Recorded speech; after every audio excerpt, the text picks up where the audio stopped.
นิกุดุมพีตำบลอุรุเวลาเสนานิคมในวัยรุ่นสาวนางได้มาอธิษฐานต่อเทวดาณต้นไทรริมฝั่งแม่น้ำเนรัญชราว่า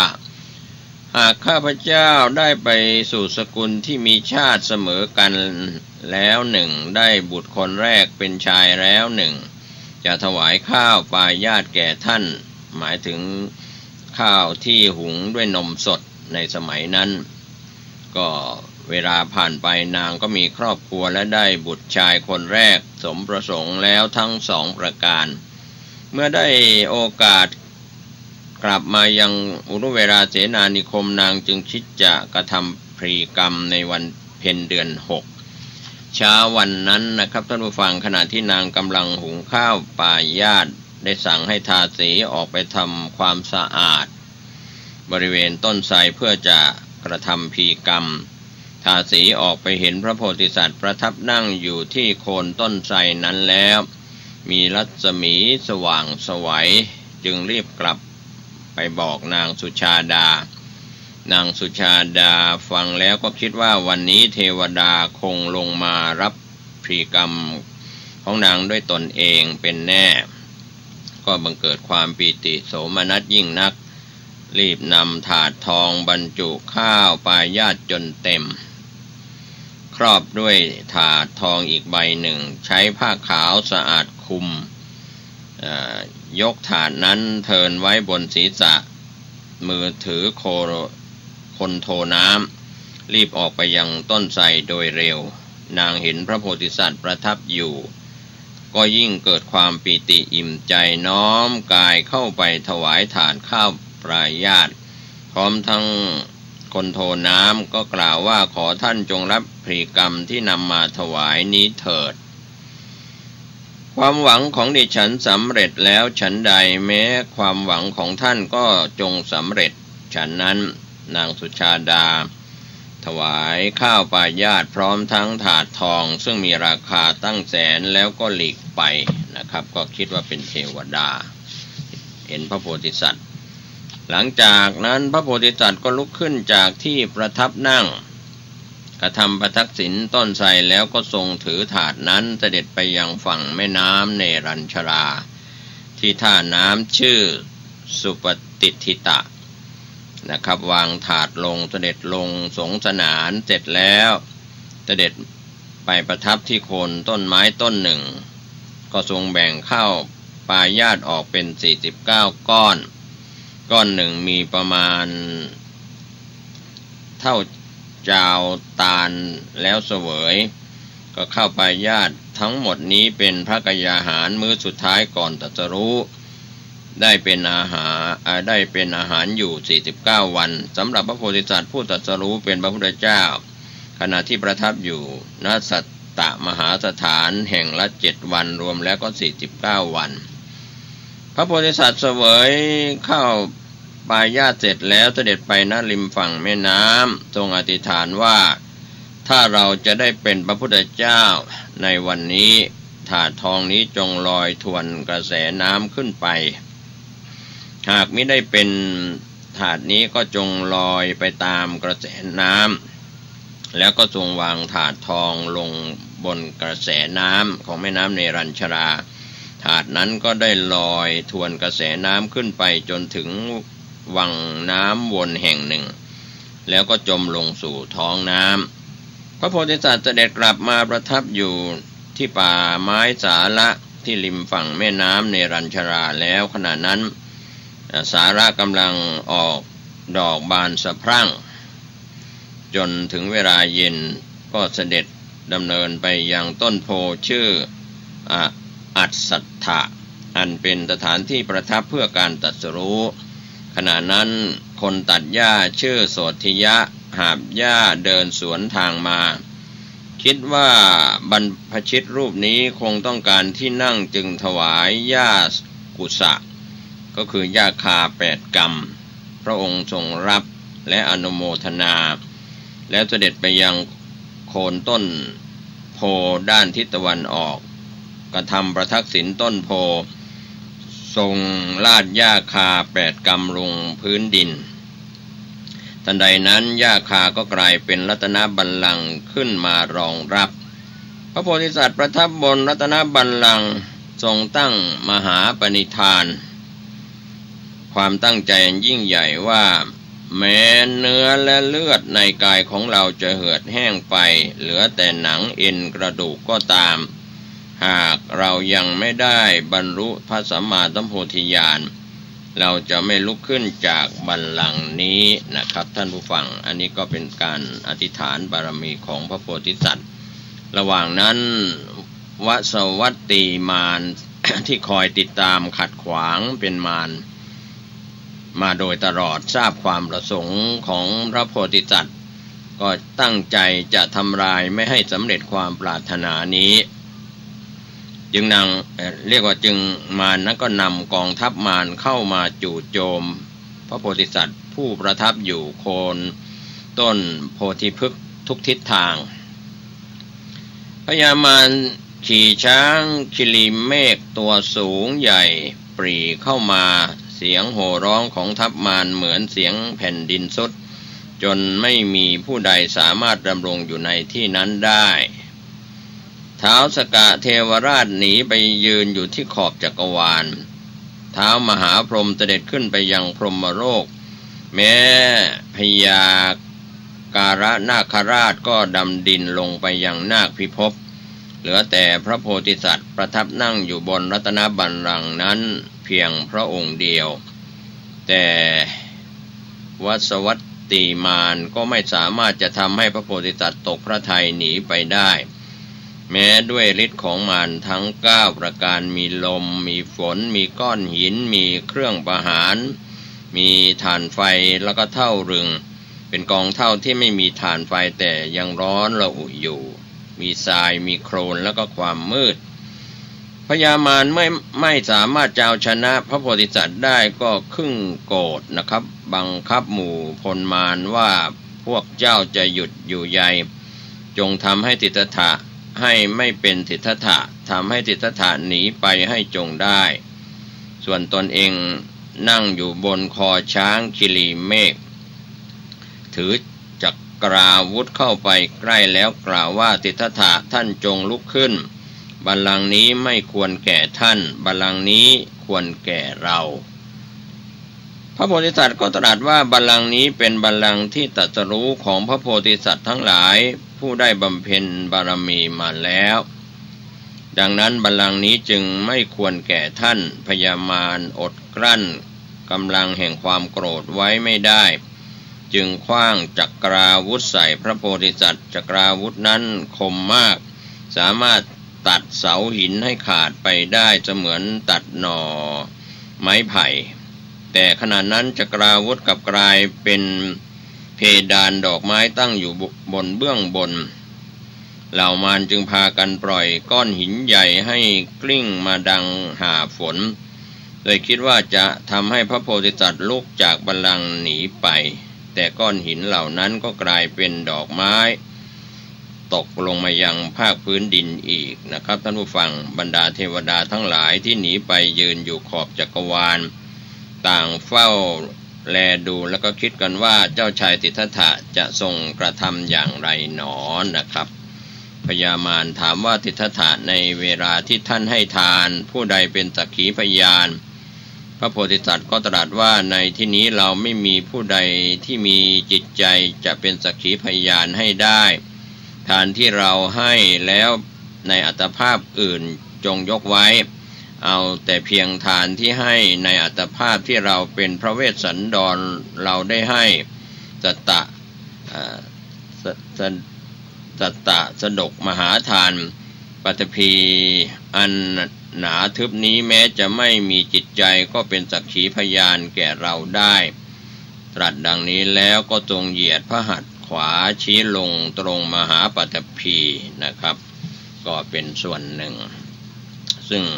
พญามารเห็นดังนั้นก็อัศจรรย์ใจด้วยความขั้นคร้ามในพระเดชานุภาพของพระโพธิสัตว์หนีกลับไปยังปรนิมมิตวสวัสดีสวรรค์ชั้นที่6อันเป็นเทวสถานของตนประนมมือนมัสการกล่าวคำสรรเสริญพระโพธิสัตว์ว่า บุคคลใดในโลกและเทวโลกที่จะเสมอด้วยสิทธัตถะไม่มีพระองค์จะได้เป็นพระพุทธเจ้าจะขนสัตว์ผู้ชาญฉลาดให้ข้ามพ้นวัฏสงสารบรรลุพระนิพพานในครั้งนี้แน่นอนนะครับก็เป็นเรื่องราววันนี้ก็ได้แบ่งปันเรื่องราวของพระพุทธเจ้าทรงพระโพธิสัตว์ทรงผจญมารก่อนการตรัสรู้นะครับผมเกษตรเพชรสำริดวิทยากรก็แบ่งปันนำเล่าให้ท่านผู้มีสติปัญญาได้รับรู้รับทราบกันสุขกายสุขใจสร้างบารมี10 ทัศ30 ทัศแล้วแต่บารมีของท่านได้มีโอกาสบรรลุมรรคผลนิพพานโดยทั่วหน้ากันสวัสดีครับข่าวสารเพื่อการประชาสัมพันธ์ด้วยทางคณะสงฆ์คณะศรัทธาของวัดสายหินตำบลสุเทพอำเภอเมืองจังหวัดเชียงใหม่พร้อมใจกันจัดงานเพณีสงน้ำเจดีย์อธิธาตุท่านเจ้าคุณพระอภัยสารทาสังฆปาโมกข์ครูบาโสภาครบ187 ปีปฐมสังฆราชาแห่งร้านนาไทยสมัยรัชกาลที่5และเป็นเจ้าคณะจังหวัดเชียงใหม่รูปแรกท่านเกิดวันอังคารที่12 เมษายนพุทธศักราช 2374 มรณภาพวันอังคารที่21 เมษายนพุทธศักราช 2457 ก็เป็นส่วนที่จะได้มีกิจกรรมงานประเพณีสงน้ำเจดีย์อธิธาตุกำหนดการประเพณีสงน้ำเจดีย์อธิธาตุพระอภัยสารทาสังฆปาโมกข์ในวันที่ 21 เมษายน 2561 มีกำหนดการเวลา 12:30 นาทีพระสงฆ์และคณะศรัทธาพร้อมกันในพิธี 13:09 นาทีประธานในพิธีจุดธูปเทียนบูชาพระรัตนตรัยบูชานำกล่าวบูชาพระรัตนตรัยสมาทานเบญจศีลอาราธนาธรรมประธานสงฆ์ให้ศีลแสดงพระธรรมเทศนา1 กันพระสงฆ์ทรงสมณศักดิ์10 รูปเจริญพุทธมนต์และก็สวดมาติกาปุจานกล่าวคำถวายน้ำสงฆ์อธิธาตุและถวายเครื่องทายทานพระสงฆ์อนุโมทนาของน้ำรูปปั้นครูบาโสภาแทนเจดีย์อธิธาตุเป็นเสร็จพิธี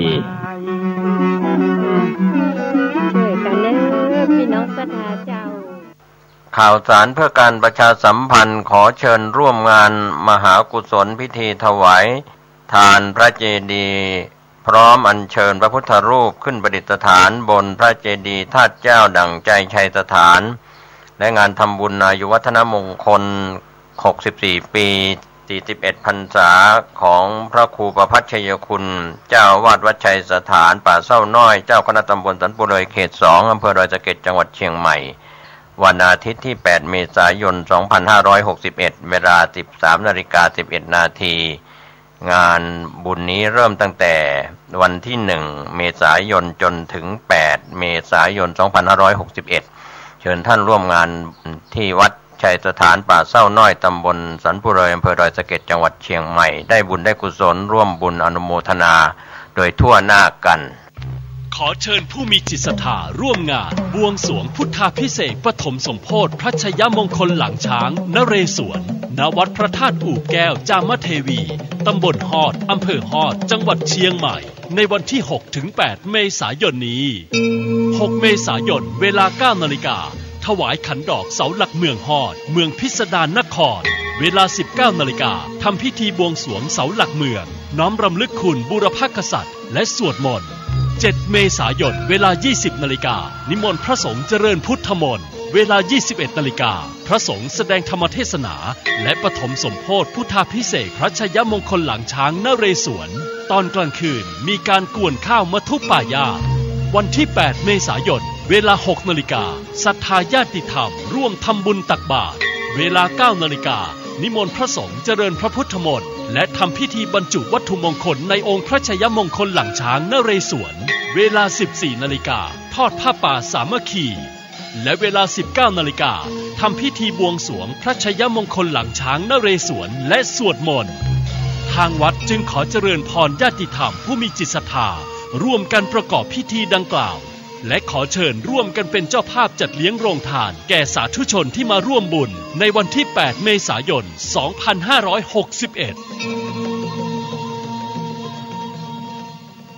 ข่าวสารเพื่อการประชาสัมพันธ์ขอเชิญชวนผู้ใจบุญร่วมสร้างศาลาปฏิบัติธรรมของวัดใหม่ห้วยทรายหมู่ที่ 4 ตำบลสุเทพอำเภอเมืองจังหวัดเชียงใหม่ ปัจจุบันก็มีพระอธิการบุญเพ็งปิยธรรมโมเป็นเจ้าวาดวัดใหม่ห้วยทรายพร้อมด้วยศรัทธาทุกหลังคาเรือนญาติธรรมทางใกล้ทางไกลร่วมกันเป็นเจ้าภาพท่านที่จะสอบถามรายละเอียดร่วมทำบุญสร้างศาลาปฏิบัติธรรมสอบถามรายละเอียดได้ที่พระอธิการบุญเพ็งปิยธรรมโมเจ้าวาดวัดใหม่ห้วยทราย0871815231ร่วมบุญร่วมกุศลได้บุญสุขกายสุขใจโดยทั่วหน้ากัน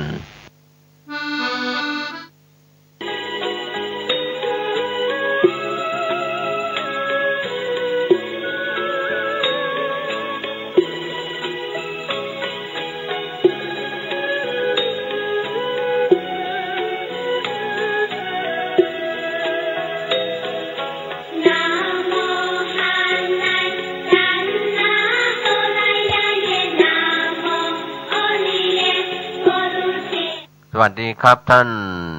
ผู้ชมและท่านผู้ฟังที่เคารพข่าวชาวบ้านเสียงธรรมเสียงข่าววันนี้เป็นวันมหาจักรี6เมษายนพุทธศักราช2561ก็เป็นส่วนที่เราท่านผู้ชมและท่านผู้ฟังได้รับรู้รับทราบข้อมูลข่าวสารที่เกิดขึ้นในรอบวันตั้งแต่เมื่อวานนี้จนถึงวันนี้หลากหลายเรื่องราวข่าวที่เกิดขึ้นธรรมะก่อนข่าววันนี้นะครับท่านผู้ฟังเป็นวันหยุดก็อยู่กับสถาบันครอบครัวหรือยังทำงานอยู่ก็แล้วแต่นะครับไม่ว่าจะเป็น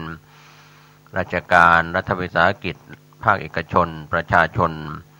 โดยภาพรวมทั่วไปนะครับก็ขอให้ท่านมีความสุขในวันที่6เมษายนนะก็เป็นวันที่ทางส่วนราชการจัดงานเป็นวันรัฐพิธีพร้อมกันทุกจังหวัดทั่วประเทศธรรมะก่อนข่าววันนี้ก็ขอทำความเข้าใจว่าการที่เราจะมีหน้าที่ต้อนรับคนที่มาเยือนเราไม่ว่าจะมาเยือนที่ครอบครัวเยือนที่หน่วยงานเยือนที่พื้นที่ของท่านนะครับการต้อนรับนั้นมีอยู่2อย่างโดยอามิตรปฏิสันถานต้อนรับด้วยอาหารหวานข้าวเครื่องดื่มที่อยู่ที่อาศัยที่พักพิงต่างๆเรียกว่าเป็น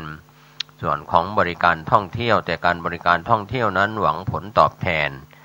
ที่เป็นเงินรายได้เข้าสู่ท้องถิ่นเข้าสู่ประเทศดังนั้นในเวลานี้เราก็มีจุดขายคือการท่องเที่ยวดึงคนจากต่างจังหวัดดึงคนจากต่างประเทศประชาสัมพันธ์ให้เขาเข้ามาเที่ยว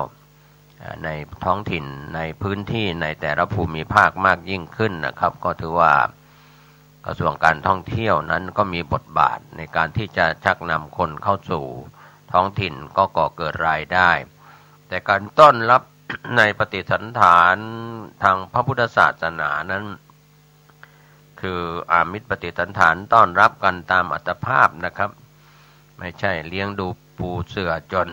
เดือดร้อนของผู้ต้อนรับแขกมาเยือนที่บ้านที่ทำงานก็แล้วแต่มีน้ำชากาแฟมีเครื่องดื่มมีผลไม้มีอาหารหวานข้าวตามอัตภาพในส่วนของอามิตรปฏิสันถานรวมไปถึงให้ที่พักที่อาศัยเหมือนแขกมาเยี่ยมเยียนบ้านเรือนของท่านอันนี้เราก็ต้อนรับกันในสิ่งที่มีอยู่ตามอัตภาพด้วยความเต็มอกเต็มใจไม่ใช่เสแสร้งแกล้งเสียเรียกว่าต้อนรับเสียมิได้แต่ว่าขอให้ท่านตั้งใจต้อนรับเขาด้วยอามิตรก็มีอาหารและเครื่องดื่มแล้วก็ที่พักผ่อนตามอัตภาพส่วนธรรมปฏิสันถานนั้นก็ส่วนใหญ่ผู้มาเยือนเราก็จะสนทนาธรรมกันไม่ว่าจะเป็นพุทธบริษัทที่เป็นฝ่ายบรรพชิตพระภิกษุสามเณรหรือฝ่ายคฤหัสถ์อุบาสกอุบาสิกาเราก็จะสนทนาธรรมแลกเปลี่ยนกันปาฐกถาธรรมบรรยายธรรมฟังธรรมสอบถามกันปุจฉาวิสัชนากันก็แล้วแต่นะครับท่านผู้ฟังอันนี้ก็เป็นส่วนที่จะเกิดเรียกว่าสัพพทานังธรรมทานังชินาติการให้ธรรมะเป็นทานย่อมชนะกว่าการให้ทั้งหลายทั้งปวงนั้นเป็นสาระสำคัญจะมากจะน้อยไม่เท่าไหร่ ไม่สำคัญแต่สำคัญที่ว่าเราได้สนทนาธรรมได้ฟังธรรมกันเรียกว่าต้อนรับด้วยธรรมะปฏิสันฐานแนะนำการศึกษาแนะนำการปฏิบัติวิปัสสนากรรมฐานก็ถือว่าเป็นเรื่องราวดีๆที่เราควรจะได้กระทำกันในปฏิสันฐานสองส่วนใหญ่พูดที่บริวารไม่มีเพราะว่าไม่มีน้ำใจในการปฏิสันฐานด้วยอามิตรด้วยสิ่งของด้วยข้าวน้ำโภชนาอาหาร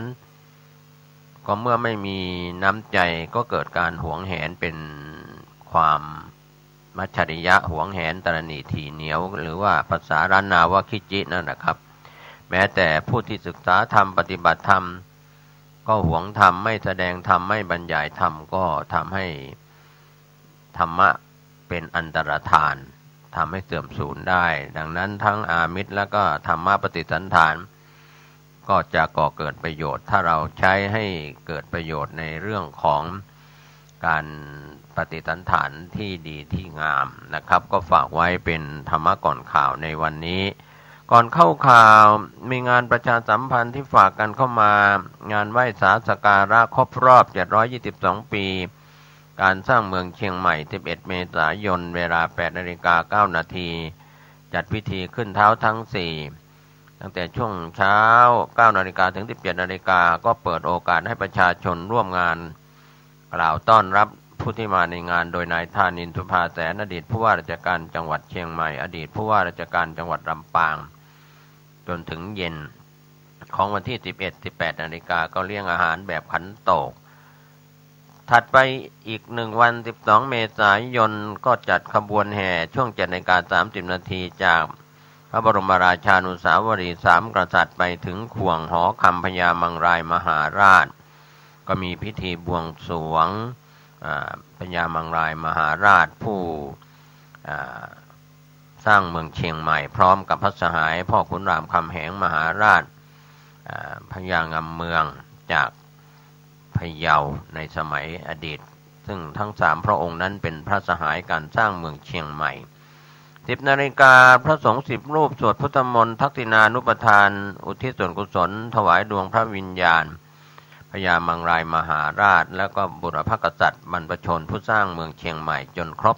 722ปีในปีนี้หลังจากนั้นถวายภัตตาหารเพลแด่พระสงฆ์อนุโมทนาแล้วก็เชิญแขกผู้มีเกียรติร่วมรับประทานอาหารกลางวันและในโอกาสนั้นก็เปิดโอกาสให้ประชาชนเข้าสักการะตลอดทั้งวันนะครับ12 เมษายนจนเสร็จพิธีนะครับก็เชิญท่านร่วมงานไหว้สาสการะครบรอบ722ปีการสร้างเมืองเชียงใหม่11และ12 เมษายนนี้นะครับที่ข่วงอนุสาวรีย์3กษัตริย์ข่าวสารในรัฐพิธีวันนี้นะครับท่านผู้ฟังจังหวัดเชียงใหม่และหน่วยงานที่เกี่ยวข้องของจังหวัดเชียงใหม่ก็จัดงานรัฐพิธีตรงกับวันศุกร์ที่6 เมษายน 2561 เวลา 8:30 นาทีงานพิธีวันพระบาทสมเด็จพระพุทธยอดฟ้าจุฬาโลกมหาราชและวันที่ระลึกมหาจักรีบรมราชวงศ์ณหอประชุมมหาวิทยาลัยเชียงใหม่ตั้งแต่ช่วง 8 นาฬิกาเป็นต้นไปจนกว่าจะเสร็จพิธีนะครับงานรัฐพิธีนี้จัดพร้อมกันทุกจังหวัดทั่วประเทศนะครับก็เป็นส่วนที่ทางทีมข่าวเราได้รับรายงานเพื่อการประชาสัมพันธ์กันเข้ามานะครับนอกจากนั้นในส่วนข่าวฝากจากท่านเจ้าคุณประชานาถมุนีเจ้าวาดวัดดอนจันทร์ตำบลท่าตารามอำเภอเมืองเชียงใหม่ในวันศุกร์ที่13 เมษายนเวลา 19:19 นาทีทางวัดดอนจันทร์จัดพิธีสะเดาะนพเคราะห์ให้กับลูกหลานที่เดินทางกลับบ้านในวันสงกรานต์ปีใหม่เมืองนะครับที่วัดดอนจันทร์ 19:30 นาทีเป็นต้นไปจัดพิธีเป็นประจำทุกปีนะครับโดยการนำของท่านเจ้าคุณประชานาถมุนีเจ้าวาดวัดดอนจันทร์และพระภิกษุสามเณรศรัทธาของวัดดอนจันทร์ต้อนรับท่านนะครับช่วงเวลา 19:19 นาทีเป็นต้นไปเชิญท่านร่วมงานนี้โดยพร้อมเพรียงกันเช่นเดียวกันวันนี้พิธีสมโภชพระชัยหลังช้างนเรศวรณวัดพระธาตุดอยอุ แก้วจามเทวีตำบลฮอดอำเภอฮอดจังหวัดเชียงใหม่จัดงาน3วัน6 7 8เมษายน2561นะครับทั้ง3วันในพื้นที่วัดพระธาตุอุบแก้วจามเทวีเป็นวัดเก่าแก่คู่บ้านคู่เมืองของเชียงใหม่แล้วก็ของชาวฮอดมายาวนานนะครับก็เป็นส่วนข่าวสารเพื่อการประชาสัมพันธ์ให้ท่านได้รับรู้รับทราบกันนอกจากนั้นข่าวสารเพื่อการประชาสัมพันธ์เชิญร่วมงานมหากุศลพิธีถวายมหาทานพระเจดีย์พร้อมด้วยเชิญพระพุทธรูปขึ้นประดิษฐานบนพระเจดีย์ธาตุเจ้าดั่งใจชัยสถานและงานทำบุญอายุวัฒนมงคล64 ปี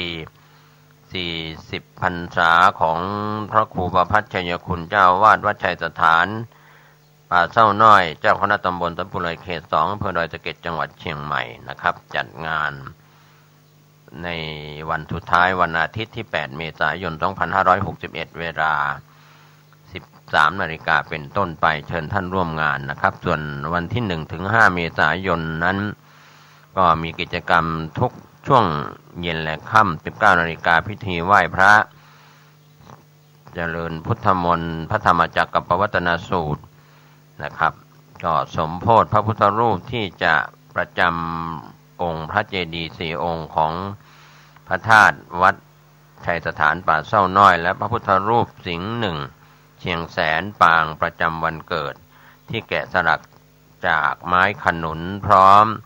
เหรียญครูบาเจ้าศรีวิชัยโดยพระสงฆ์วัดชัยสถานและคณะศรัทธาสาธุชนทั้งหลายก็ร่วมกันบำเพ็ญกุศลผ่านไปแล้ว5 วันวันศุกร์ที่6 เมษายนวันนี้ 19:30 นาทีก็มีพิธีพุทธาภิเษกอบรมสมโภชตามแบบล้านนาไทยพระสงฆ์สวดมนต์ตันมีพิธีแสดงธรรมพุทธาภิเษกต่างๆ4 ผูกและพิธีสวดเบิกตามแบบโบราณล้านนาและพิธีกวนข้าวมัทุปายาตนะครับเวลา 14:11 นาทีวันนี้ก็มีพิธีสวดเบิกพุทธาภิเษกสวดไขตาพระเจ้าส่วนวันเสาร์ที่7 เมษายน 19:30 นาทีเป็นต้นไปก็ทำวัดเย็นแล้วก็เจริญพุทธคุณอิติปิโส118 จบนะครับก็เป็นกิจกรรมทุกวันนะครับแล้วก็วันอาทิตย์ที่8 เมษายนวันสุดท้ายก็เป็นกิจกรรมนะครับที่สำคัญที่ได้ประชาสัมพันธ์ให้ท่านได้รับรู้รับทราบกันโดยเฉพาะเจ้าภาพหลักก็มีพระครูประภัชชัยคุณเจ้าวาดวัดชัยสถานป่าเศร้าน้อยพร้อมด้วยคณะศรัทธาของวัดชัยสถานป่าเศร้าน้อยทุกหลังคาเรือนญาติธรรมทางใกล้ทางไกลร่วมกันเป็นเจ้าภาพนะครับก็ส่วนที่ได้รำลึกนึกถึงการทำบุญครั้งนี้รำลึกนึกถึงในวาระเมืองเชียงใหม่ครบอายุ722 ปีครบรอบพระชนมายุพญามังรายมหาราช779 ปีนะครับก็เป็นส่วนที่ทางศรัทธาของวัดชัยสถานป่าเศร้าน้อยพร้อมใจกันจัดงานทำบุญสืบชะตาอายุถวายพระครูประภัชชัยคุณท่านเจ้าวาดเจ้าคณะตำบลสันปุไรเขต2แล้วก็ยังได้มีพิธีอัญเชิญ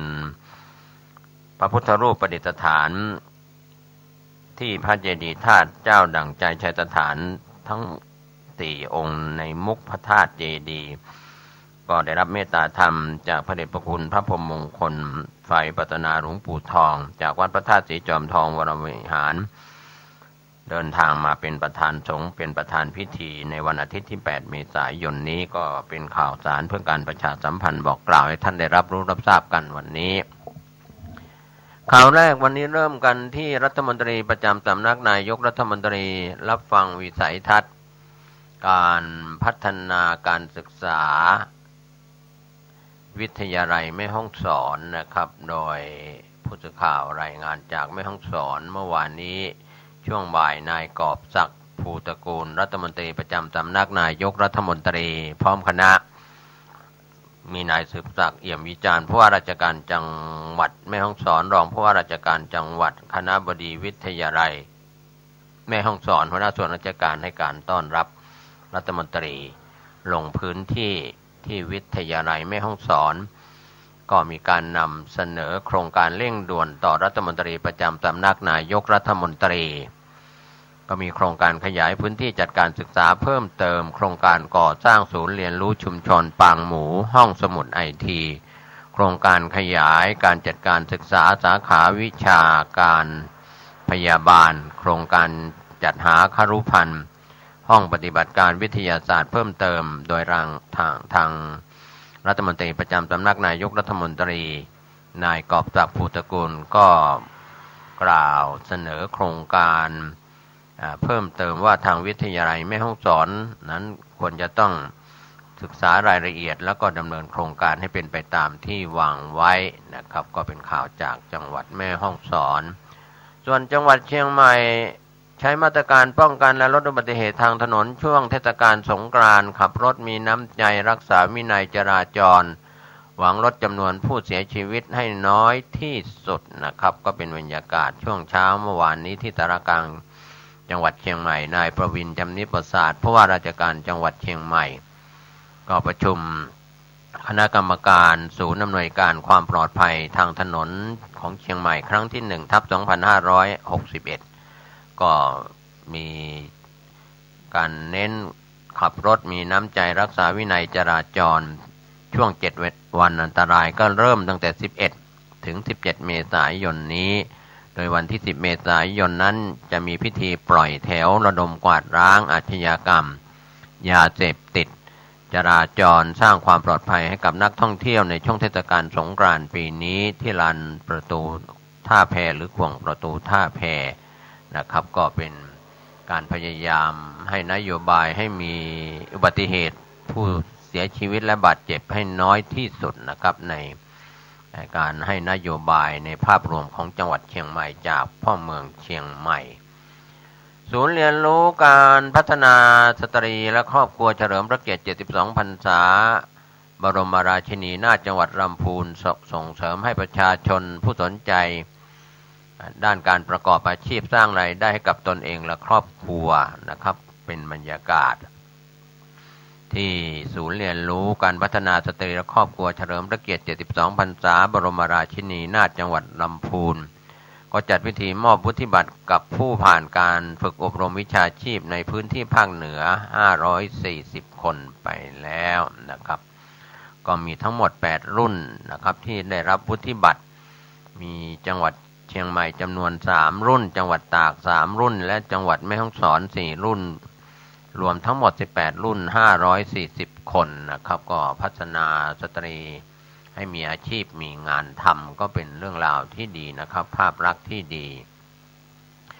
ส่วนสายการบินเปิดบินตรงถึง12ปันนาเชียงใหม่เชียงรายแล้วนายกฤษณาวณิชรองผู้ว่าราชการจังหวัดเชียงใหม่ชี้แจงแถลงข่าวการเปิดเส้นทางการบินระหว่างประเทศ12ปันนาถึงเชียงใหม่เชียงรายของสายการบินที่เปิดใหม่นะครับก็เป็นการขยายเส้นทางบินตอบสนองความต้องการการเดินทางของนักท่องเที่ยวที่จะเดินทางมาท่องเที่ยวระหว่างประเทศนะครับ12ปันนาถึงเชียงรายแล้วก็12ปันนาถึงเชียงใหม่ปัจจุบันได้รับความนิยมจากนักท่องเที่ยวชาวจีนชาวไทยและชาวต่างชาติที่เปิดการบินปฐมฤกษ์ของสายการบินนะครับสายใหม่นี้นะครับก็จะทำการบินจากท่าอากาศยาน12ปันนาถึงท่าอากาศยานเชียงใหม่ก็คือผ่านมาเมื่อวันที่4เมษายนเป็นเที่ยวปฐมฤกษ์เวลา 18 นาฬิกาสำหรับสายการบินที่เปิดใหม่นี้เป็นเส้นทางบิน12ปันนาถึงเชียงใหม่ก็เป็นช่วงเวลาการบินออกจากท่าอากาศยานเชียงใหม่ 20 นาฬิกาทุกวันจันทร์วันพุธศุกร์และก็เสาร์ใช้อากาศยานแบบ Boeing 737 ถึง 700 จำนวน 144 ที่นั่งก็เป็นการเพิ่มโอกาสการท่องเที่ยวระหว่าง12ปันนาเชียงใหม่12ปันนาเชียงรายในโซนภาคเหนือนะครับก็เป็นส่วนที่สายการบินต่างๆก็เปิดขึ้นเพื่อต้องการรองรับนักท่องเที่ยวเดินทาง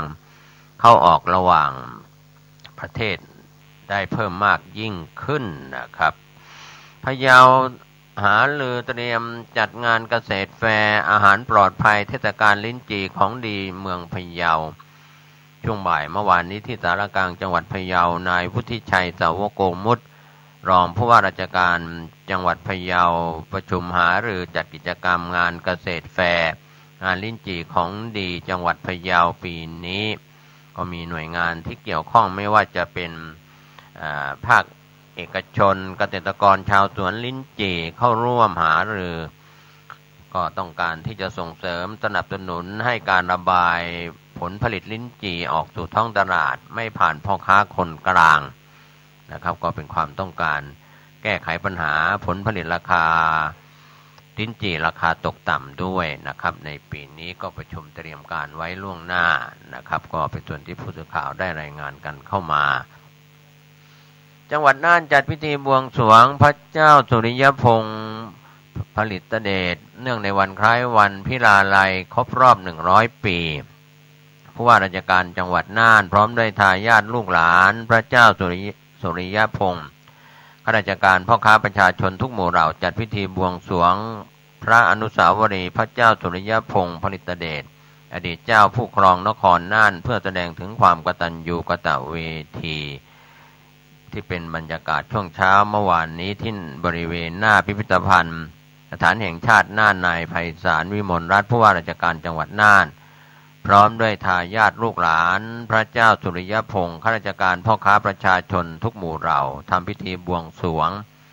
พระอนุสาวรีย์พระเจ้าสุริยพงศ์ผลิตเดชอดีตเจ้าผู้ครองนครน่านแสดงออกถึงความกตัญญูกตเวทีในโอกาสครบรอบ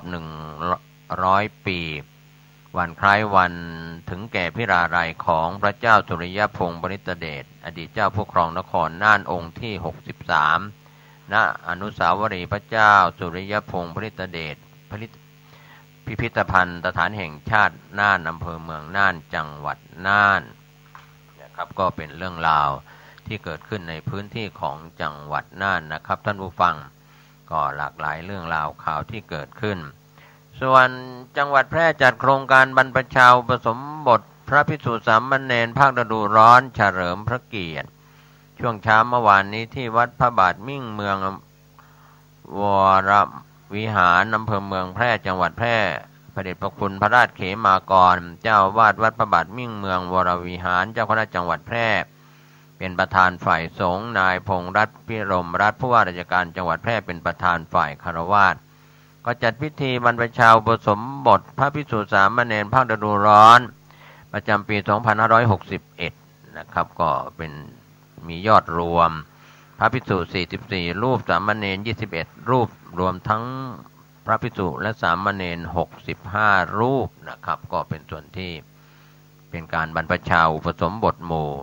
ในส่วนของคณะสงฆ์จังหวัดแพร่นะครับที่จังหวัดแพร่นะครับก็เป็นส่วนที่เราก็รับรู้รับทราบแล้วก็รายงานข่าวสารให้ท่านได้รับรู้รับทราบกันส่วนข่าวจากจังหวัดเชียงรายคณะกรรมการอาชีวศึกษาจังหวัดเชียงรายจัดศูนย์อาชีวะอาสาบริการประชาชนในช่วงเทศกาลสงกรานต์นางสาวอรพินดวงแก้วผู้อำนวยการวิทยาลัยการอาชีพเชียงรายกล่าวกับทีมข่าวของเชียงรายตอนหนึ่งว่าสถานศึกษาสังกัดสำนักงานคณะกรรมการการอาชีวศึกษาร่วมกับกรมการขนส่งทางบกกรมป้องกันและบรรเทาสาธารณภัยกระทรวงมหาดไทยร่วมกันรณรงค์ป้องกันและลดอุบัติเหตุทางถนนช่วงเทศกาลสงกรานต์ 11-17 เมษายนนี้ก็มีคำขวัญว่าขับรถมีน้ำใจรักษาวินัยจราจรก็เปิดศูนย์บริการโครงการอาชีวะอาสาจังหวัดเชียงรายในวันที่11 เมษายนช่วงเวลา 10 นาฬิกาเป็นต้นไปที่วัดล่องขุ่นกิโลเมตรที่15ตำบลป่าอ้อดอนชัยอำเภอเมืองเชียงรายจังหวัดเชียงรายและจะมีบริการตั้งแต่ 8:30 นาทีถึงเที่ยงคืนในการให้บริการตรวจสภาพรถยนต์รถจักรยานยนต์เบื้องต้นจัดบริการนวดสปาให้กับประชาชนนักท่องเที่ยวและผู้ใช้รถใช้ถนนที่เดินทางท่องเที่ยวในพื้นที่จังหวัดเชียงรายบริการรวม5ศูนย์บริการ นะครับในพื้นที่ของจังหวัดเชียงรายครับก็เป็นส่วนหนึ่งของข่าวสารในพื้นที่8จังหวัดภาคเหนือตอนบนนะครับกับข่าวสารวันนี้ก็ต้องขอบคุณเครือข่ายสถานีวิทยุพระพุทธศาสนาเพื่อการศึกษาและวัฒนธรรม FM 104.50 เมกะเฮิรตซ์ตั้งอยู่ที่วัดฝายหินตำบลสุเทพอำเภอเมืองเชียงใหม่ก็มีอาจารย์ประครูสมุวิทยวัฒน์วรกิจโจเป็นผู้อำนวยการสถานีพร้อมคณะกรรมการบริหารฝ่ายบรรพชิตคฤหัสถ์ลิงสัญญาณไปยังสถานีวิทยุชุมชนคนนาน้อยอำเภอนาน้อยจังหวัดน่าน FM 91.50 เมกะเฮิรตซ์ก็มีอาจารย์ประครูสุจินต์นันทธรรมเป็นผู้อำนวยการสถานีพร้อมคณะกรรมการบริหารนะครับขอบคุณเครือข่ายไร้บล็อกของอาจารย์ดร.อาร์ตจากคณะวิศวกรรมมช.ไลน์สด Facebook ไลน์ YouTube เว็บไซต์ต่างๆท่านผู้ฟังที่เคารพในวาระดิถีปีใหม่เมือง 2561 ปีนี้ท่านเจ้าคุณประชานาถมุนีเจ้าวาดวัดดอนจันทร์ตำบลทัตตารามอำเภอเมืองเชียงใหม่ท่านได้มีธรรมเมตตากล่าวพร่ำสอนขอเจริญพรผู้ฟังรายการสถานีวิทยุแห่งนี้เดือนนี้เป็นเดือนแห่งมงคลเป็นเดือนที่พวกเราทั้งหลายแสดงความกตัญญูกตเวทีต่อบิดามารดาบรรพชนลูกหลานที่ดีก็คือลูกหลานที่มีสติมีสมาธิมีปัญญามีจิตสำนึกกตัญญูต่อบิดามารดากตัญญูต่อบรรพชนบรรพบุรุษผู้ให้กำเนิดเลือดเนื้อเชื้อไขสืบเนื่องมาจนถึงเราณปัจจุบันเราต้องมีสติสมาธิทำบุญในเทศกาลปีใหม่สงกรานต์เราต้องทำบุญอุทิศบุญกุศลไปถึงแก่บิดามารดาครูบาอาจารย์ผู้มีพระคุณต่อชีวิตครอบครัวของเราบุคคลใดมีความกตัญญูกตเวทีบุคคลผู้นั้นอยู่ณที่ใดคนเมตตาเทวดาเมตตาวิญญาณเมตตามนุษย์เทวดาวิญญาณส่งเสริมสนับสนุนให้บุคคลนั้นได้รับแต่ความสุขความเจริญการทำบุญก็มีหนึ่งทำบุญโดยการบริจาคทานหมายถึงเราทำบุญให้กับบุคคลอื่นผลประโยชน์เกิดแก่พระสงฆ์เป็นการบำรุงพระพุทธศาสนาเป็นการส่งเสริมบุคคลที่อยู่ในพระพุทธศาสนาได้แก่พระภิกษุสงฆ์ภิกษุสามเณรภิกษุณีแม่ชีเป็นการทำบุญให้ทานคือทำบุญให้กับบุคคลอื่นอันที่สองเราทำบุญให้กับตัวเราเองโดยการรักษาศีลทำบุญให้ตัวเราเองโดยการรักษาศีลเป็นการทำบุญให้ตัวเราเองสิ่งนี้เราต้องทำให้มากที่สุดดังที่กล่าวไว้ว่าไม่ทำบุญไม่เป็นบาปแต่ถ้าไม่รักษาศีลนั้นเป็นบาปเพราะฉะนั้นบุญโดยการรักษาศีลนั้นเป็นสิ่งที่ดีเรารักษาศีลเราจะไม่ผิดศีลเราจะไม่ผิดกฎหมายเราจะไม่ผิดกฎเกณฑ์กติกานั่นแหละคือความดีที่เราจะต้องสร้างให้กับตัวเองถ้าคนทุกคนรักษาศีลเท่ากับคนทุกคนรักษาความดีรักษาชีวิตให้เคารพกฎหมายบ้านเมืองให้เคารพกฎเกณฑ์กติกาให้เคารพกฎของครอบครัวให้เคารพบิดามารดานั่นแหละคือความดีเพราะฉะนั้นความดีตัวที่สามได้แก่ความดีเกิดจากการนั่งสมาธิเจริญจิตภาวนาเป็นการทำความดีให้กับตัวเองเป็นการมอบความดีให้กับตัวเองทั้งสองประการคือการรักษาศีลเป็นการทำความดีให้กับตัวเองเป็นการทำความดีมอบให้กับตัวเองการนั่งสมาธิก็เป็นการทำความดีให้กับตัวเองมอบความดีให้กับตัวเองเรารักษาศีลนั่งสมาธิเจริญจิตภาวนาเราจะได้รับความดี 100% เราได้รับความดีในสมบูรณ์ที่สุดเพราะฉะนั้นท่านทั้งหลายการนั่งสมาธิเจริญจิตภาวนาเป็นการทำดีให้กับตัวเองหมายถึงเวลาเรามีสมาธิเราไปทำงานก็ไม่ผิดพลาดเรามีสมาธิเราไปทำงานละเอียดปราณีตสุขุมรอบคอบเราไปมีสมาธิเราไปทำงานก็เสร็จตามที่เวลากำหนดนายจ้างก็ชื่นชอบนายจ้างก็ชื่นชมเพราะว่าเราทำงานด้วยสมาธิ เราจะทำงานก็ได้เกิดความละเอียดปราณีตสุขุมรอบคอบทำงานไม่ผิดพลาดงานก็มีระเบียบมีระบบมีขั้นตอนเพราะเรามีสมาธิเพราะฉะนั้นสมาธิเป็นสิ่งจำเป็นเป็นสิ่งสำคัญพระพุทธเจ้าจึงได้ชื่อว่าผู้รู้ความจริงของโลกได้แก่สมาธิสมาธิไม่ได้เป็นของบุคคลใดบุคคลหนึ่งสมาธิมีอยู่ในตัวตนของคนทุกคนที่เกิดขึ้นมาบนโลกใบนี้มนุษย์จะมีศาสนาไม่มีศาสนาต่างศาสนาก็ต้องพึ่งพาสมาธิอาศัยสมาธิกำกับกำหนดควบคุมการดำเนินชีวิตการประกอบอาชีพทุกอริยบททุกขณะลมหายใจสมาธิคนที่มีสมาธิก็คือเหมือนคนที่มีอวัยวะครบ32ประการคนที่มีสมาธิเปรียบเสมือนคนที่มีอวัยวะครบ32ประการคนที่ไม่มีสมาธิก็เปรียบเสมือนคนที่พิกลพิการอัมพฤกษ์อัมพาตมีอวัยวะครบ13ประไม่มีอวัยวะไม่ครบ32ประการคนที่ไม่มีสมาธิทำงานจะผิดพลาดทำงานจะพลาดพลั้งทำงานเสียของเสียหายหมดเพราะฉะนั้นการไม่มีสมาธิก็ทำลายชีวิตตนเองทำลายครอบครัวตัวเองถ้าเรามีสมาธิเป็นการสร้างสรรค์ชีวิตตนเองเป็นการสร้างสรรค์ครอบครัวอยู่เย็นเป็นสุขครอบครัวมีความสุขเพราะทำงานไม่ผิดพลาดค่าจ้างรางวัลเราก็ได้รับการตอบสนองจากนายจ้างด้วยความงดงามแสดงว่าธรรมะนั้นทำให้ชีวิตเราอุดมสมบูรณ์ด้วยปัจจัย4ได้แก่สมาธิดังที่กล่าวว่าเมื่อเรามีสมาธิทำงานไม่ผิดพลาดละเอียดปราณีตสุขุมรอบคอบทำงานมีคุณภาพประสิทธิภาพทำงานเสร็จตามเวลากำหนดชีวิตเราครอบครัวเราก็อุดมสมบูรณ์ด้วยทรัพย์สมบัติและปัจจัย4ชีวิตครอบครัวของเราก็อุดมสมบูรณ์ไปด้วยเครื่องอุปโภคบริโภคครอบครัวก็จะมีความสุขก็ขอความสุขสวัสดีจงปรากฏแก่ท่านผู้ฟังทั้งหลายสงกรานต์ปีใหม่เราต้องมีสติต้องมีสมาธิกำกับกำหนดการควบคุมในการดำเนินชีวิตของเราจะประสบแต่ความสุขได้ก็ต่อเมื่อเรามีศีลมีสมาธิมีปัญญาศีลสมาธิปัญญาปกป้องคุ้มครองรักษาชีวิตครอบครัวของเราชีวิตครอบครัวของเราจะมั่นคงยั่งยืนงอกงามได้ด้วยศีลสมาธิปัญญาการงานการเงินจะเกิดขึ้นกับเราได้ก็เมื่อเรามีศีลสมาธิปัญญาศีลสมาธิปัญญาเท่านั้นทำให้เราเกิดความงอกงามตลอดกาลก็จะได้ออกรายการเกี่ยวกับธรรมะคำสั่งสอนขององค์สมเด็จพระสัมมาสัมพุทธเจ้านี่เกี่ยวกับในเรื่องเกี่ยวกับที่จะถึงปีใหม่ครับถึงปีใหม่นี่ก็โดยมากก็จะมีการ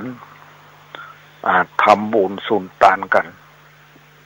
การทำบุญสุนทานนั้นก็คือการรักษาศีลก็ดีการฟังธรรมก็ดีเนี่ยอันนี้การเจริญภาวนาก็ดีอันนี้ก็เป็นการที่สร้างที่พึ่งของตัวเองครับอันนี้คือว่าเราเนี่ยเรื่องเนี่ยการทำบุญเนี่ยการทำกุศลเนี่ยมันทำได้ทุกเวลาบอกว่าวันใดเมื่อใดเนี่ยมันทำได้ทุกเวลาอันนี้แล้วกับ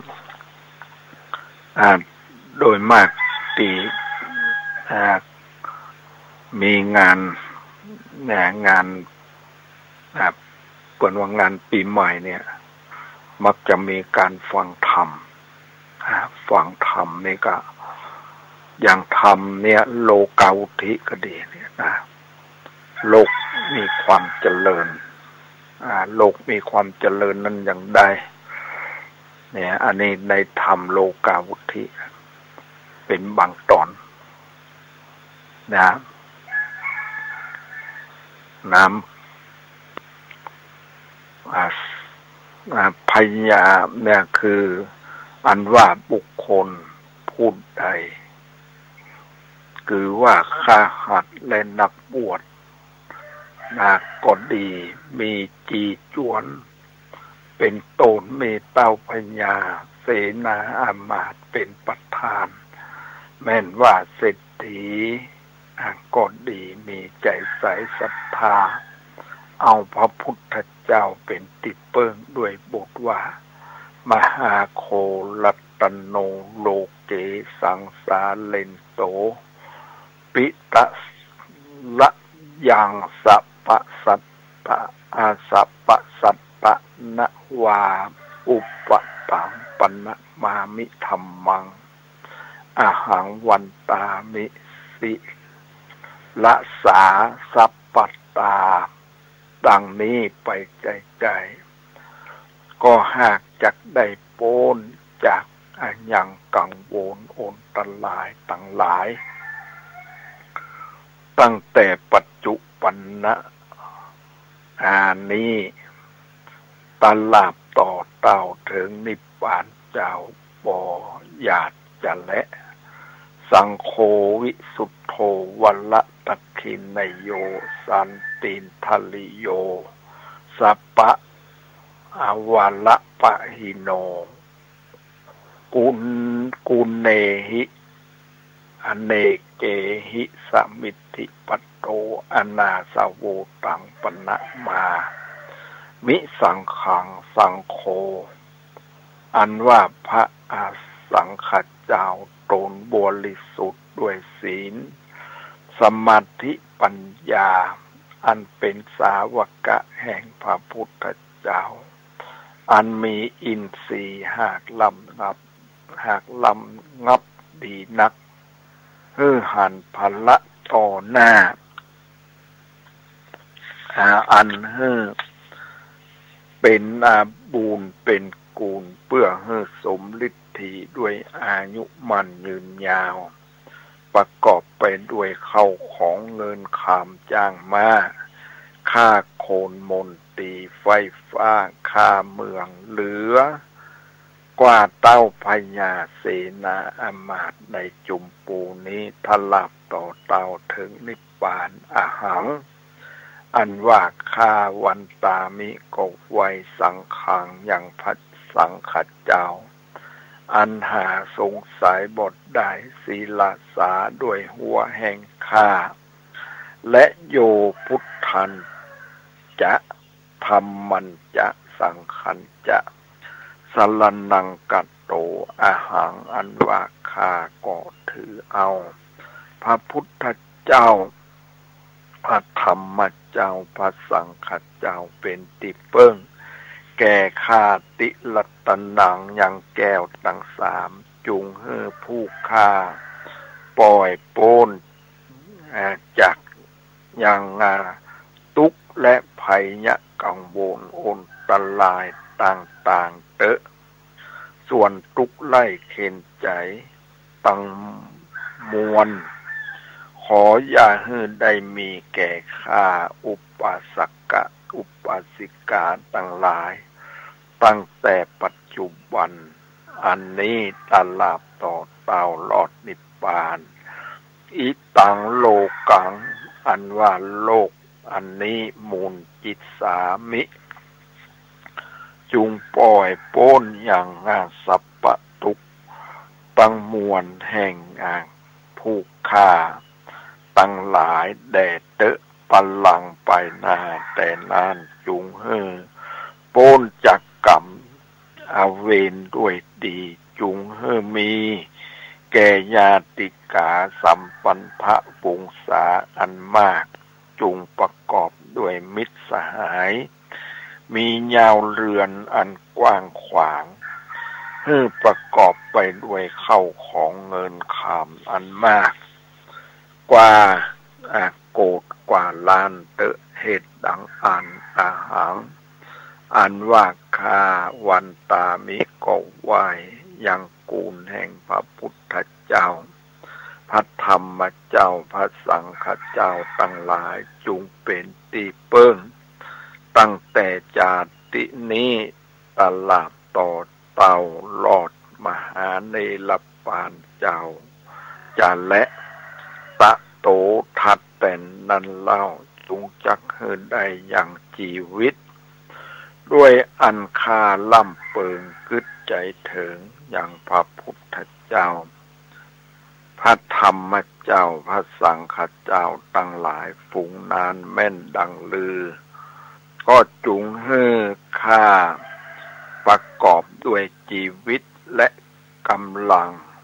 อันมากนักเตอะยะถาอันนั้นและมีสันใดส่วนอันว่าสัตว์โลกทั้งหลาย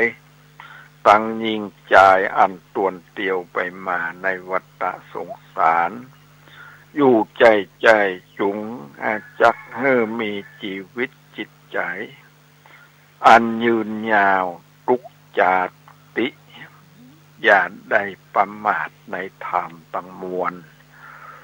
จุงมีเตอะหิด้วยมีแต่และศีลสาด้วยหัวแห่งข้าอย่าได้มีอย่างพยาธิสักภาวะจาติตั้งแต่จาตินี้ตลอดต่อเต่าจาติหน้าจุงให้ทลัดรู้ยังธรรม84,000พระธรรมขันธ์อันพระพุทธเจ้าหากเทศนานั่นแหละเยจนาอันว่าคนทั้งหลายฝูงใดและได้ฟังธรรมกุตถาคตอันชื่อว่าโลกาวุธิดวงประเสริฐนี้ก็หากจักสมฤทธิด้วยเข้าของเงินคำแก้วแหวนแสนสิ่งจ้างมากค่าโคนอันมากนักจะและเตจนาอันว่าคนตั้งหลายฝูงนั้นก็จักประกอบไปด้วยอริยธนะ7ประการคือว่าศรัทธาทานังศีลทานังหิริทานังโอตตัปปะทานังสุตตะทานังจาคะทานังปัญญาทานังอันว่าเข้าของฝูงนี้มีแก่ปุกกละผู้ใดก็หากจักจำเริญแก่ปุกกละผู้นั้นจะและปุกกละผู้ใดยิงก็ดีใจก็ดีอัทธลิโตติมักว่าบอกเป็นคนตุกไล่เข็นใจสักภาวะจาติและปุกกะโลอันว่าปุกกละผู้ใดและได้ฟังธรรมอันชื่อว่าโลกาวุธิดวงยิ่งดวงประเสริฐก็บ่ฮอนว่าจักมีอายุอันสั้นอันมีนสักภาวะจาติจะและคนตั้งหลายฝูงนั้นกันว่าเกิดมาก็หากจักตั้งอยู่ด้วยสุขสวัสดีทุกเมื่อจะและตลาดต่อเตาลอดนิพพานลอดนิพพานอันเป็นสุขกว่าสุขตังงามสุขตังมวลจะและปุกกละผู้ใดคือว่าข้าหัดและนักบวชมีใจใส่ศรัทธาได้แต้มได้เขียนยังธรรมอันชื่อว่าโลกาวุธิดวงประเสริฐนี้ด้วยอันเชื่อใส่แต่ดังอ่านคนตั้งหลายฝูงนั้นก็อ่านทนตั้งหลายฝูงนั้นแม่นว่าได้เกิดในจันทร์ฟ้าก็จักยิ่งกว่าเทวบุตรเทวดาตั้งงานหลายมัวว่าจักประกอบด้วยศีลสัมปติจะและคนตั้งหลายฝูงนั้นกันว่าตายจากเทวโลกได้ลงมาเกิดในเมืองคนก็จักประกอบไปด้วยความสุขทุกเมื่อก็จักมีสุขในจุมปูทวีปบ่ยานจะและปุกกละผู้ใดได้ถือเอาธรรมโลกาวุธิดวงประเสริฐเป็นติจังติเปิงด้วยบทว่าป พุทโธเศรษโธติโลกัสสมิงดังนี้ทุกคำเจ้า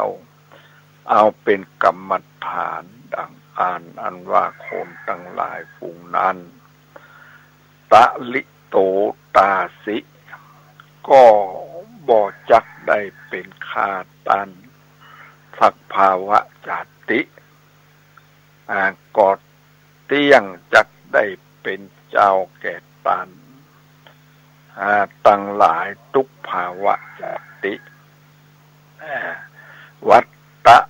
ด้วยมีแต่และเป็นดังอันลือคือเป็นดังได้ให้ตานจมชื่นยินดีแก่เรานั่นจะขออาราธนาพระพุทธเจ้าจงเทศนาแจ้งแก่ผู้ข้าตั้งหลายแด่เตอะเมื่อนั้นพระพุทธเจ้าก็กล่าวยังกรรมอันนี้ว่ายะติตังสุขขังโลเกปัจจักขังเมภวิสสติสัพเพเตนะกุสเลนะมะยังสะวัมหะเสดังนี้ภิกขเวดูลาภิกขุทั้งหลายยะติตังมัวว่ายังอิตังปุกกะโลอันว่าปุกกะละผู้ใดมักใครถึงสุขในโลกนี้และโลกไปหน้าจริงจะขอเอาด้วยคำว่าปัจจักขังก็จักปงลงอย่างโตนและใจแห่งข้าเพื่อให้สู่นิพพานอันโปนจากทุกข์ในสงสารกล่าวคือว่าทุกข์ในอบายทั้งสี่ก็ดีภัยยะแต่โจรมีเต้าพญาเสนาอามาตย์เป็นโตนมาคุบจริงเอาเข้าของสัมปติคือเงินคำจ้างมาตั้งงานหลายก็หากเป็นโจรจำพวกหนึ่งโจรอันนาแต่มากำจัดเสียอย่างชีวิตก็เป็นโจรจำพวกหนึ่งคือว่าโจรไฟไหม้แต่หอเรือน50 หายนั้นและจำพวกหนึ่งโจรแต่หลักแต่ต่อก็จำพวกหนึ่งโจรแต่เสี้ยหนามอันปักตีนปักมือใกล้ปองเป็นหนองเป็นเลือดก็จำพวกหนึ่งคือว่าโจรอันกัตตำอันกัตตำธรรมอันบทใจธรรมคำสอนแห่งพระพุทธเจ้ามัวมามักว่ากัตตำกองอันผิดอันมาสอนให้ตกนรกนั่นจำพวกหนึ่งโจรแต่โคนอันบทใจสัพปุริสะพูดดีงามอวดอ้างยอตนว่าตัวกูรู้ลวกนั้นตีแต่หากบ่รู้สั่งเป็นดังอัญญาทิฏฐิทั้งหลายนั่นแหละโจรแต่จ้างม้างัวควายเป็ดไก่หมูหมาไล่ก็ดีโจรแต่งูจักเข็บแมงป่องต่อแตน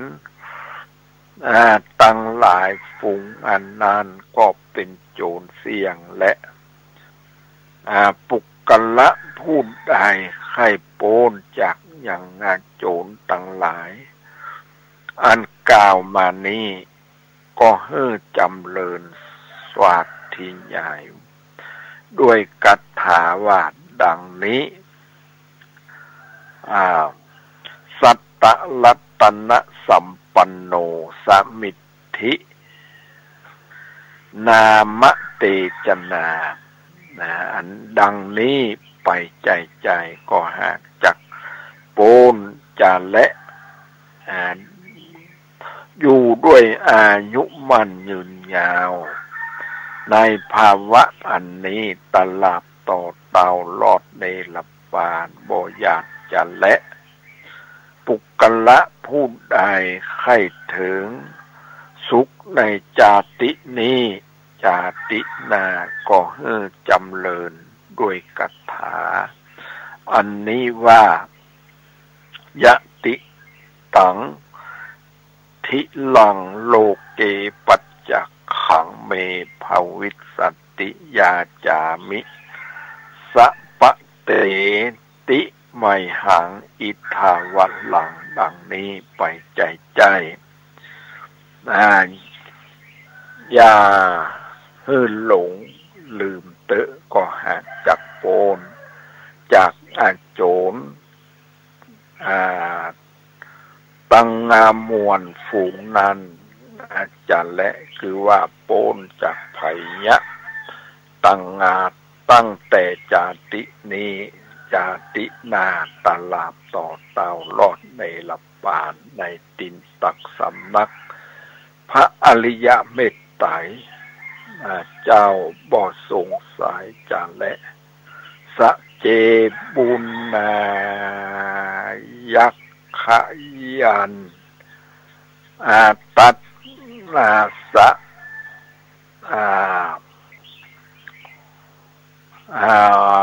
ปุปปุญญหิวะปุญญหิวาสัพเปเตนะกุสะเลนะมะยังตะสะตะตัมหิเสดังนี้ปานปุกละผู้ใดมีบุญสมปานหากได้หอมยับมาแต่ก่อนก็บ่ฮอนว่าจักได้ต้องตุกสักเตื้อสักภาวะจาติก็เต้าจักประกอบไปด้วยเข้าของเงินคำจ้างมายุตั้งได้กินได้กัดตำบุญไปใจรักษาศีลไปใจจะและกลุ่มเหอันว่าสู่ตันตั้งหลายอันนาบุญหากได้กัดตำมาแล้วแต่อันบุญหากได้กัดตำมาแล้วแก่สู่ตันตั้งหลายบุญแห่งข้าก็ดีประการหนึ่งศีลแห่งงานข้าก็ดีอันได้รักษาไว้ในกาลบัดนี้จุงให้เป็นอุปนิสัยกรรมจูสู่ตันตั้งหลายในจาตินี้อาจารตินาตลาบต่อเตาลอดในหลับปานจาและสัพเปเตนะกุสเลนะด้วยกุศลบุญอันสูตันตั้งหลายหากได้กัตตมานี่แหละตัดสะมัววาตุมหากางแก่สูตันตั้งหลายอิสัยยะไฟมักยังบุญดังอ่านจุงแต้มเขียนยังทำดวงประเสริฐนี้ไว้กำจูศาสนาพระพุทธเจ้าให้ลอดปันภวัตสาจุงจักมีเตะตุกกัลลังวัตตะโลกัสสมิงติละสะละตันนะตะอายะกัตตังติสาละนังตะเลเนจิอัลละสุขังอนุภาวะโตติดังนี้เป็นต้นและวัตตะโดยมีแต่ส่วนอันว่าทุกข์อันมีในโลกนี้และโลกหน้าอย่าให้มีแก่ข้าและสูตันทั้งหลายให้ได้ประกอบไปด้วยสุขทุกข์เมื่อเตอะบุญยังอันว่าบุญอันสูตัน ทั้งหลายหากได้กัดตำมาเป็นติเปิงติสาลเนพัลเลเนพัลติสาลเนพัลเลนะด้วยอ่านเอาแก้วตั้งสามเป็นติเปิงอันมากหากฮืดตานด้วยดีด้วยหากฮืดตานด้วยดีนั้นเทวดาทั้งหลายหากกัดตำสักกัลละปูจาทุกเมื่อก็เพื่อได้ฟังธรรมดวงนี้และได้สังวาสสวัสดิญาณด้วยคาถาอันกล่าวไว้แต่ไปหลังมานั่นแหละกัดตังหากได้กัดตำบุญแต่กาละอันนานใดแม้นว่าได้กัดตำไว้ในที่ใดที่หนึ่งก็ดีเมื่อไปลูนก็หากจักอุทิจำเริญด้วยเข้าของสัมปติอันมากสัมปติอันมากนักแม่นอายุก็หากอุทิจำเริญยืนยาวได้120 ปีก็บ่ยินอิด ยินฮอดสักอาตีมีเสียงเป็นดังเสียงแมงว่างมีเสียงกว้างเป็นดังเสียงมหาพรหมมีเสียงโกมเป็นดังเสียงนกกะละวิกก็ยังประกอบไปด้วยกำลังอันแรงเป็นดังเมื่อมีอายุได้20 ปี30 ปีก็หากเป็นด้วยเตจะพละบุญอันได้สร้างยังทำมหาโลกาวุธิสูตรดวงนี้แม่นเป็นเต้าพญาเสวยลาจะสัมปติก็หากยิ่งกว่าเต้าพญาฝูงอันเป็นมาแล้วแต่ก่อนนั้นและบ้านเมืองก็หากการกุ้งรุ่งเรืองด้วยเข้าของสัมปติก็หากเต็มไปด้วยบ้านน้อยเมืองใหญ่บ้านทีติเต็มพ่อแม่ไก่ล่าตึงการแม่นว่าโจรมารหารป่าลำลายได้บ้านเมืองนั้นวันนี้ก็ได้เวลาแล้วก็ขออนุโมทนากับคุณสมพรและเจ้าหน้าที่สถานีก็ขอให้มีความสุขความเจริญโดยทั่วหน้ากันขออนุโมทนาท่านผู้ฟังที่เคารพในโอกาสวาระดิถีเทศกาลปีใหม่เมือง2561ปีนี้ได้รับเมตตาธรรมจากพระครูประภัสชัยคุณเจ้าวาดวัดชัยสถานป่าเศร้าน้อยตำบลสันปุเรอำเภอดอยสะเก็ดจังหวัดเชียงใหม่ท่านได้กล่าวธรรมะมีเนื้อหาสาระเป็นมิ่งมงคลเทศกาลสงกรานต์และปีใหม่เมืองดังนี้ขอนอบน้อมแด่สมเด็จพระผู้มีพระภาคเจ้าพระองค์นั้นซึ่งเป็นพระอรหันต์ตรัสรู้ชอบเป็นผู้รู้ผู้ตื่นผู้เบิกบานได้ด้วยพระองค์เองขอนอบน้อมเคารพบูชาพระธรรมคำสั่งสอนของพระบรมศาสดาพระสัมมาสัมพุทธเจ้าพระองค์นั้นโดยเสียงโดยเกล้าขอไหว้สาพระสงฆ์องค์ข้าเจ้าครูบาอาจารย์สมบัติท่านเจ้าที่เคารพนอบน้อมนับถือทุกตนทุกองค์ด้วยความเคารพในปฏิปทาอันยิ่งใหญ่ของครูบาอาจารย์ทุกตนทุกองค์นะครับขอความสุขสวัสดีขอเจริญธรรมญาติโยมนักศีลนักบุญคนใจดีที่วันนี้มาในเสียงนี้ก็เพราะว่าคุณเกษตรปินาสมพรเกษตรก็ได้มาบอกที่วัดเอาธรรมะสักหน่อยเพราะว่าธรรมะนี่เป็นการที่ดีเยี่ยมคือธรรมะก็เลยต้องจัดรายการนี้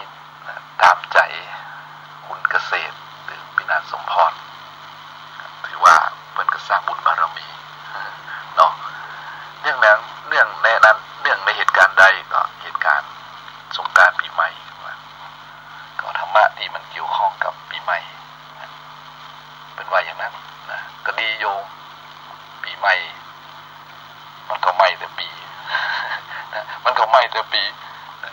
ไม่แต่ปีนะไม่แต่ตัวเลขแต่เฮาเก่าไปถึงปีหนึ่งเพราะฉะนั้นก็อย่างที่เปิ้นฮือปอนกันว่าปีเก่าล่วงผ่านพ้นไปแล้วปีใหม่แก้วพญาวันก็มาจุจอดรอดถึงตึงตันวันนี้ยามนี้เฮาก็อาศัยบทนี้ก็ทำความดีกันต่อไปเพราะว่าจะเป็นวันเก่าวันใหม่เดือนเก่าเดือนใหม่ปีเก่าปีใหม่มันก็คือวันเดียวกันนั่นแหละนะวันเดียวกันนั่นก็คือพระอาทิตย์ขึ้นตอนเช้านะแล้วก็อาทิตย์ก็ตกทั้งที่มันตกตอนแมลงนั่นแหละวันกับคืนเหมือนกันเพราะฉะนั้นเพื่อจะเขียนไว้ให้เราเตือนใจไว้วันคืนผ่านไปดอกไม้ก็เปลี่ยนสีวันคืนผ่านไปดอกไม้ก็เปลี่ยนสีชายและนารีก็แก่แล้วเจ็บตายไปมันก็เป็นธรรมดาเป็นอย่างนั้นเป็นอย่างนั้นจริงๆแต่ทั้งนี้ทั้งนั้นเขาก็จะพูดถึงเรื่องแบบนั้นอย่างเดียวเขาถึงว่าเขาจะทำอย่างไรที่จะก้าวไปพร้อมกับคำว่าปีใหม่นี่อันนี้สำคัญเราจะทำอย่างไรที่จะก้าวข้ามหรือจะผ่านพ้นแถมปีหนึ่งหรือจะอยู่แถมปีหนึ่งอย่างไรอันนี้ก็เลยมีท่านผู้หนึ่งเขียนไว้เมื่อแหละก็เข้าท่าอยู่นะก็เลยมาทบทวนกันจะเป็นของท่านผู้ใดก็ใกล้ๆความหมายของอาตมาที่อูถึงเพราะเพิ่นบอกว่าเมื่อปีใหม่มาถึงนี่เราก็จะมีการขอโทษขอโพยกันดำหัวกันแล้วก็รวดขอโทษที่ว่ากายะกัมมังวจีกัมมังมโนกัมมังสันติจะโทสังอสันติจะโทสังสัพพังโทสังขมันตุโนนะซึ่งแปลความว่าด้วยกายก็ดีด้วยวาจาก็ดีด้วยใจก็ดีที่ล่วงเกินท่านไปนะเป็นอดีตนะเป็นปัจจุบันนี้นะล่วงไปแล้วด้วยความประมาทล่วงเกินไปแล้วด้วยความประมาทพลาดพลั้งหูเท่าบ่ถึงการนะขาดสติก็ขอท่านได้ยกโทษอดโทษอภัยก็อาศัยบทนี้ไงโยมเขาจึงจะอยู่กันอย่างถ้อยทีถ้อยอาศัยปีใหม่เนี่ยตั้งแต่นี้ไปเนี่ยเพิ่งก็บอกว่าอยู่กันอย่างถ้อยทีถ้อยอาศัยถ้อยทีถ้อยอาศัยก็คือน้ำพึ่งเรือสื่อพึ่งป่าเขากับสังคมนี่มันหนีกันไม่ได้โยมเขากับบุคคลในสังคมนี่หนีกันไม่ได้อย่างไรมันต้องเจอกันเพราะฉะนั้นนี่อย่าโกรธกันข้ามปีอย่าราวีกันข้ามชาติอันนี้รู้สึกว่าจะเอาเกยเอาไปลงที่ไหนหรือว่าอย่างสักอย่างไม่รู้นึกบอกแต่หมายความว่ามันเป็นคำที่ดีมันเตือนกันนะปีใหม่นี้เขาบอกว่าเอ้าไหนๆมันก็ผ่านแห่งปีแล้วมากไม่แห่งปีแล้วโอเค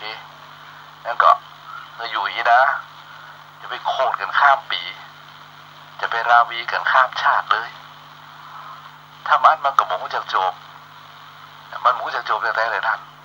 นะมันต้องจบคนเฮาโยมเรานึกถึงในร่างกายของเขาดิลิ้นกับฟันอยู่ด้วยกันพัวพันมาตลอดวันหนึ่งเนี่ยมันสอดแทรกอย่างใดนะน้ำตาซึมเลยเจ้าของลิ้นเจ้าของฟันโดนกันมันกระทบกันถ้าเกิดมันโคตรกันมันถือกันแล้วโยมว่าลิ้นน่ะมันไปโคตรฟันอย่างไรน่ะมันอยู่ในมันก็ดุนไอ้ฟันนั้นถ้ามันเกิดโคตรกันตลอดครบลิ้นน่ะมันก็อยู่กันไม่ได้นะมันก็ตายทั้งสองฝ่ายใช่ไหมแล้วคนที่เจ็บคือไผ่คนที่เจ็บคือเจ้าของฟันเจ้าของลิ้นก็คือตัวเก่านั่นแหละอุปมานี้คือโดยบอกให้ญาติโยมว่าสังคมนี่มันเป็นสังคมที่อยู่ร่วมกันเพราะฉะนั้นอย่าถือสาหาความกันจนเกินไปถ้อยทีถ้อยอาศัยนะน้องปี่หูสองน้องหูหนึ่งน้ำพึ่งเรือเสือพึ่งป่าอัธยาศัยเขาก็จิตคิดดูเล่าเขาก็ใจอยู่กันไปช่วยกันไปนะยกย่องกันไปให้เกียรติกันไปเคารพกันไปนะตามวัยวุฒิตามคุณวุฒิตามคุณธรรมใครทำดีก็ยกย่องเชิดชูบูชาไผ่บดีก็ว่ากล่าวตักเตือนเห็นเพื่อนจะชี้หายก็ต้องชวนออกมาจากทางนั้นเสียเห็นเพื่อนได้ดิบได้ดีกับมุทิตากระเบิ้ลนิยมนะจะไปโกรธกันไปโคตรกันทำไม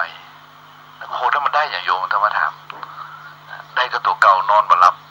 กระซับกระส่ายหายใจฟึดฟัดจะไปฆ่ามันเนี่ยนะมันโคตรจะไปฆ่ามัน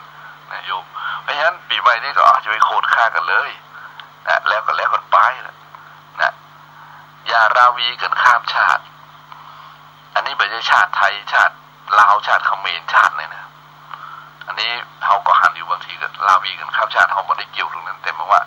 ราวีข้ามชาติคือชาติหน้า ชาติหน้าชาติหลังซึ่งมันมีอยู่นะเขาดูในอดีตประวัติในทางพระพุทธศาสนาที่มันเล่าไว้นะประวัติของพระสงฆ์บางองค์บางตนอยู่ชิดติดขอบเลยนะมีฤทธิ์มีเดชอย่างพระเทวทัตเนี่ยโยมว่าโอ้โหแต่ด้วยผลของวิบากกรรมนะว่าวิบากกรรมก็ยังนำให้ท่านเทวทัตได้หันผิดนะจิตอิจฉานี่จิตริษยานี่จิตอาฆาตนิยมมันไม่ใช่ทำลายมันออกได้ง่ายๆไม่ใช่ว่าพังเผาอีกจิตมิจฉาทิฏฐิอิจฉาริษยาอาฆาตจองเวรนี่ออกได้ง่ายๆครับตัวนี้พระเทวทัตตามประวัติบอกในครั้งกันนั้นเนี่ยนะก็ไปตกนรกหมกไหมอยู่มือนั่นนะบิ๊กออกมาเนี่ยมาเกิดเป็นมนุษย์ได้บุญกุศลได้กรรมเนี่ยเกิดเป็นพระเทวทัตนะได้มาบวชได้อยู่ตระกูลชั้นสูงนะตระกูลชาติกษัตริย์นะโยมแต่ก็เข้าใกล้พระศาสนาขนาดนะถึงเป็นญาติพระศาสดาตัวอย่างดูดิโหด้วยวิบากจริงๆโยมเพราะฉะนั้นอย่าก่อกรรมทำเวรนะอันใดเราเห็นเมื่อสมควรเหมาะสมนะถ้าเราสามารถบอกกล่าวได้เราก็บอกกล่าวยับยั้งได้ก็ยับยั้งบอกเมื่อถอยได้ก็เมื่อถอยถ้าเบิ้ลอย่างได้สักอย่างเขาก็เฉยๆเขาก็เฉยๆเขาก็ถือว่าโอเคเขาเป็นประเภทที่ว่าเขาบ่หรือว่าเขายึดติดนะถ้าคนอื่นเพิ่นยึดติดกับเขายึดติดกับเพิ่นมันก็เหมือนคนรักกันข้างเดียวเลยอยู่รัก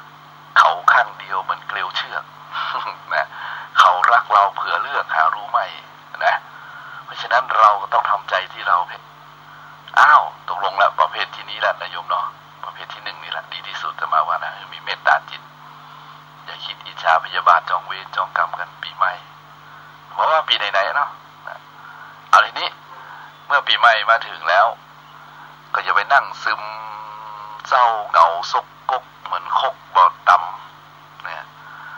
คกบ่อต่ำนี่มันคกบ่อดิ้นบ่อตวงเลยโยมเหงาซกตกเหมือนคกบ่อต่ำเงาซกตกเหมือนคกบ่อต่ำนี่อย่างพอดูธโมสังโฆเนี่ยมันนิ่งเงียบเมื่อมันนิ่งเงียบเป็นอย่างนี่มันนิ่งเงียบเป็นอย่างโยมว่ามันมีชีวิตวิญญาณมีชีวิตวิญญาณเพราะอย่างเพราะมันเป็นโรคเศร้าซึมเพราะว่าโรคซึมเศร้า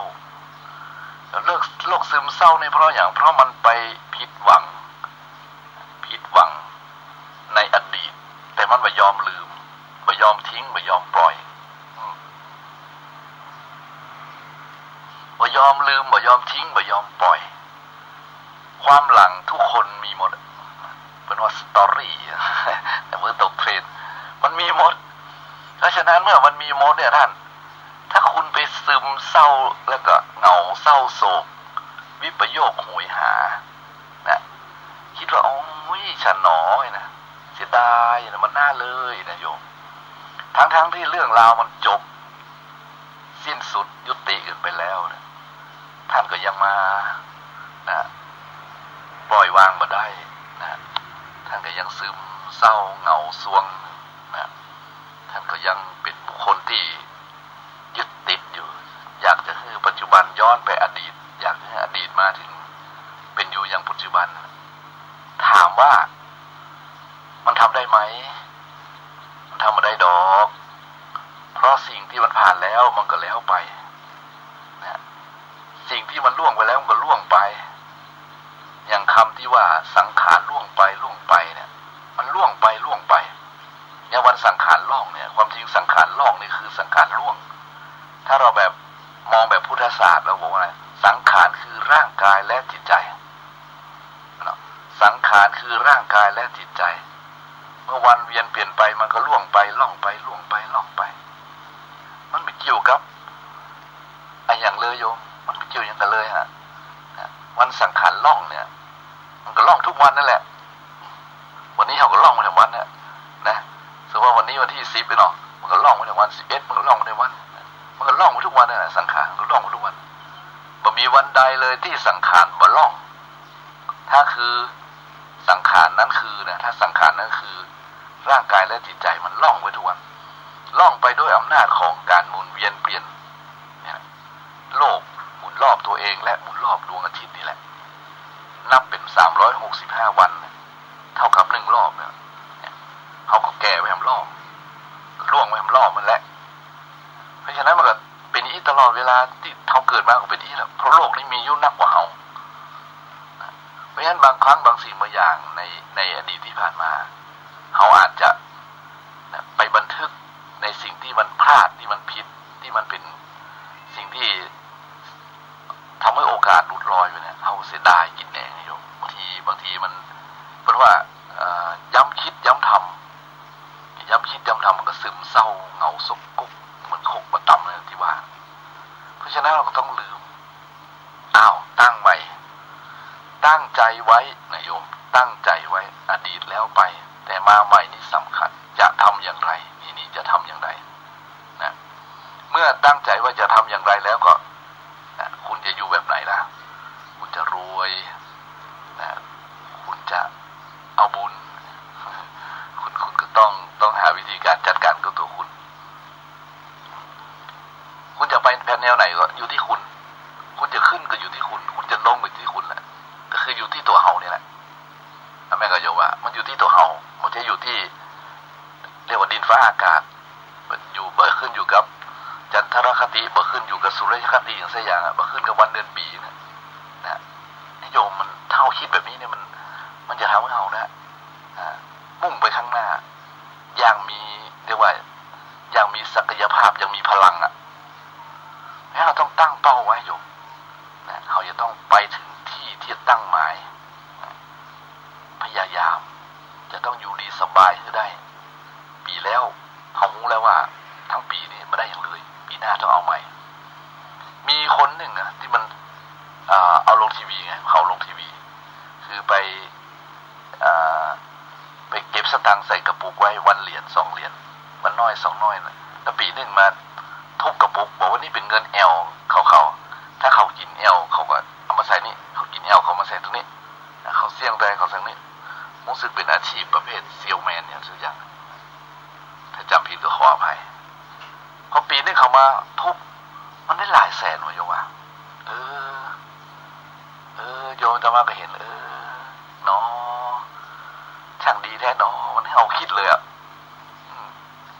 เขาหมูเลยว่าวันที่เราใจไป20 บาท100 บาท500 บาทเนี่ยแต่ละวันถ้าเกิดเขาบ่ใจเนี่ยเอาไปหอมไว้เนี่ยสิ้นปีมาเนี่ยเอามีหลายเลยเนี่ยเขาเริ่มใหม่ได้ไหม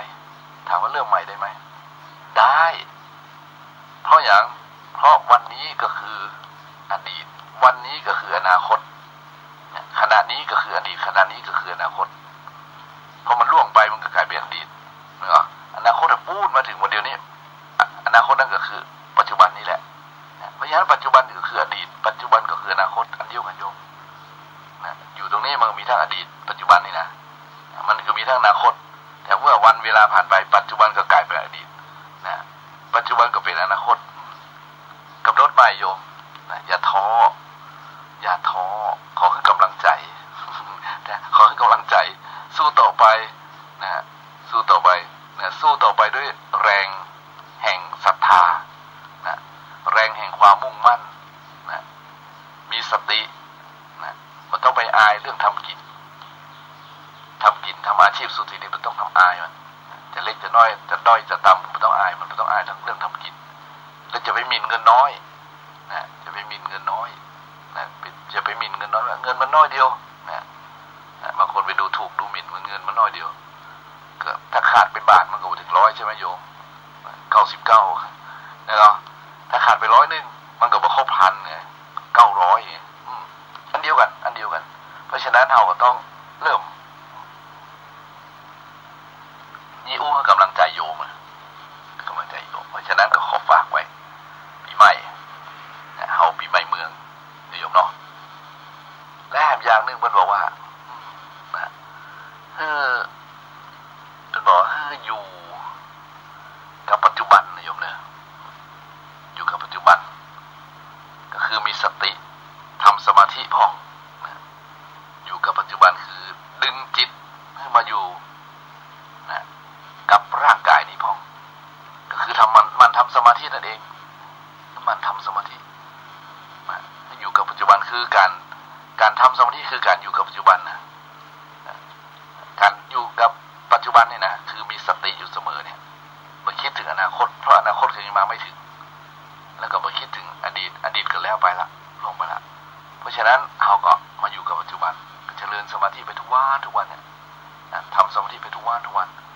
ญาติโยมหลายการทำสมาธินั้นมันมีผลอานิสงส์อย่างยิ่งใหญ่จริงๆเพราะ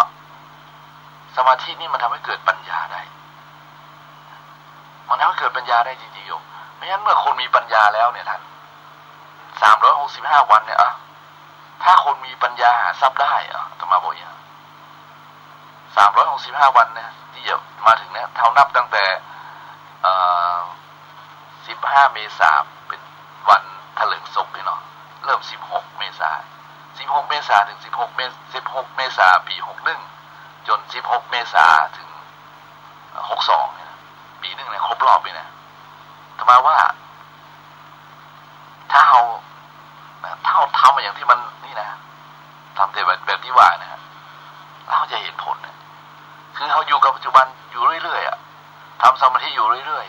ๆวันเวลาผ่านไปเราบ่ได้ไปรู้ว่ามันคืออะไรอย่างใดที่ไหนล่ะผลที่สุดมามันก็สบายจริงโยมเกิดปัญญาจริงๆเกิดปัญญาจริงเพราะฉะนั้นอันนี้สำคัญอยู่กับปัจจุบันนี่จึงสำคัญถ้าว่ามีปัญญาตัวนี้นะโยมตมาเลยบอกว่าโยมถ้าว่ามีปัญญาแม้คุณมีทรัพย์คุณมีโอกาสทรัพย์นั้นก็หลุดลอยโอกาสนั้นก็หลุดลอยหายไปเลยนี่สำคัญนะนี่สำคัญปัญญานี่ต้องฝึกสมาธินี่สำคัญและอย่างเรื่องปีใหม่นี่เราพยายามทำให้ดีที่สุดว่าเมื่อเขียนเป็นคำคล้องจองไว้หน้าฟังว่าทำให้ดีที่สุดในจุดที่ทำอันนี้ก็เข้าท่าดีนะเป็นประโยคที่ใช้ได้เลยนะทำให้ดีที่สุดในจุดที่ทำบอกว่าคุณจะทำอะไรทำอย่างไหนทำสิ่งใดทำแบบไหนทำอย่างไรคุณทำให้ดีแล้วอยู่พยายามทำให้ดีที่สุดเท่าที่เราทำได้สุดกำลังและถ้าหากว่ามันยังบ่ถูกจริตบ่ถูกตาบ่ถูกใจยังมีคนมาตำหนิที่ว่ามันเป็นธรรมดาเลยตรงนั้นเป็นธรรมดาเลยฮะเป็นธรรมดามากๆเลยบ่ต้องไปเรียกว่ากังวลละเพราะเขาพยายามทำให้ดีที่สุดละแล้วก็นึกถ้าเพิ่นบอกเขาเพิ่นว่าเตือนเขาก็ขอบคุณครับดีครับที่บอกที่กล่าวที่แนะนำที่ตักเตือนแต่ผมพยายามทำดีที่สุดแล้วสุดฤทธิ์ละมันดีได้มันได้ที่อีละขออภัยอย่างที่ว่าขออภัยในความขัดข้องเลยนะขออภัยในความขัดข้องขออภัยโยมเนี่ยมันขัดข้องในลูกคนใช่ไหมทำให้ดีที่สุดเนี่ยทำให้ดีที่สุดเมื่อมันเป็นอะไรก็ปล่อยมันเป็นไปเนี่ยต้องทำที่ดีที่สุดทำในวันนี้ให้ดีที่สุดแล้วมันก็ดีขึ้นเลยเพราะฉะนั้นก็ขอให้กำลังใจโยมตรงนี้นะปีใหม่เนี่ยทำให้ดีที่สุดแล้วก็ต่อไปมันบอกว่าคนเราในโลกนี้ล้วนแล้วแต่เป็นพี่น้องกันอันนี้หยิบยกมาจากในคำของพระพุทธองค์ที่พระองค์เล่าไว้นะตรัสบอกสอนไว้โดยสัพพัญญุตญาณของพระพุทธองค์ว่าในสังสารวัฏที่คนที่บ่เคยเป็นญาติกันเนี่ยมันแทบจะบ่มีมันเป็นญาติกันมาก่อนทั้งหมดมันซับซ้อนอนละเวงจนหาหัวต้นเก้าแบบเจอเลยเนี่ย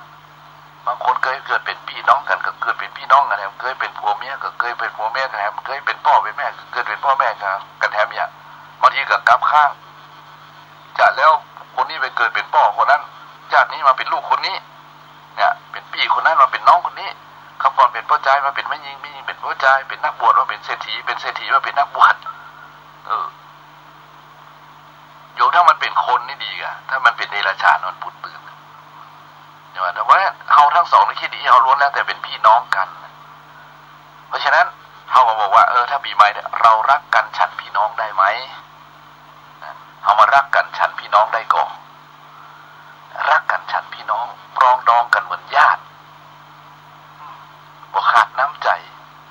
เอื้อเฟื้ออารีวจีไพเราะสงเคราะห์ซึ่งกันและกันสร้างสวรรค์ในเมืองคนนะโยมด้วยกันฮื้อด้วยกันแบ่งด้วยกันปั่นด้วยกันลืมด้วยกันให้อภัยอยู่กันไปเตอร์ท่านทั้งหลายเฮามาในโลกนี้เฮาก็บ่ได้มีอะไรมาเวลาเฮาไปรับตาลาโลกนี้ไปเฮาก็บ่ได้อย่างสักอย่างจากโลกนี้ไปอันนี้เฮาเข้าใจกันแหละมาก็เปล่าไปก็เปล่าแล้วจะเอาอะไรกันนักกันหนาแล้วมันทำไมบ่ลืมคิงว่านะต้องเอาโลกนี้ไปหมดบางคนมาอยู่ในโลกนี้แบกโลกนี้อีกยังมาปอแบกโลกนี้ยังปอนะจะยึดเอาโลกนี้อีกแต่ญาติโยมนะบางคนนะบางความคิดนะมิจฉาทิฏฐิเนี่ยนะมาในโลกนี้มาเอาอย่างมาเลยนี่มาอยู่ในโลกนึงมาอยู่ในส่วนนี้ชั่วคราวพวกนี้มาอยู่กี่ปีจะหมูเลย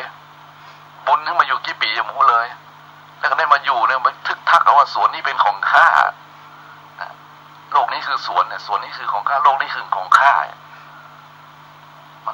มันถูกกับโยมว่าโลกนี้คือของข้ามันไม่ใช่ฮะมันไม่ใช่ของภายโลกมันคือโลกสมบัติในโลกนี้มันก็อยู่ในโลกนี้เท่านั้นไม่ก็ฮะเขามามันก็อยู่เนี้ยเขาไปมันก็อยู่นี่เพราะฉะนั้นผู้ฉลาดจงบริหารจัดการทรัพย์สมบัติในโลกนี้เพื่อเป็นทุนเป็นบุญบารมีไปโดยการถ้ามีทรัพย์ก็โดยการเอื้อเฟื้อเผื่อแผ่ทานไปแก่คนยากจนคนอนาถาคนประสบภัยอย่างว่าไปสมณะชีพรามนักบวชก็ว่าไปนะคือไปแบ่งไปญาติโยมเลยจะไปคิดเหนียวจะไปนี่ยิ่งมันยิ่งมีอย่าไปเชื่อว่ายิ่งยิ่งหมดนะน้ำใจนี่นะโยมสำคัญตรงนี้เพราะฉะนั้นเราท่านทั้งหลายต้องสำเนียกใหม่ต้องคิดใหม่ละโลกนี้ประเทศของเราล้วนแต่เป็นพี่น้องกันแล้วก็จำไว้เลยทีนี้โอกาสถ้ามันผ่านพ้นมันไม่มีทางพลิกคืนมาเลยโยมโอกาสโชควาสนาเนี่ยได้เกิดเป็นมนุษย์พบพระพุทธศาสนาได้อยู่มีศรัทธาเลื่อมใสในความดีนี่นะมันง่ายเลยโยมในสังสารวัฏที่มันง่าย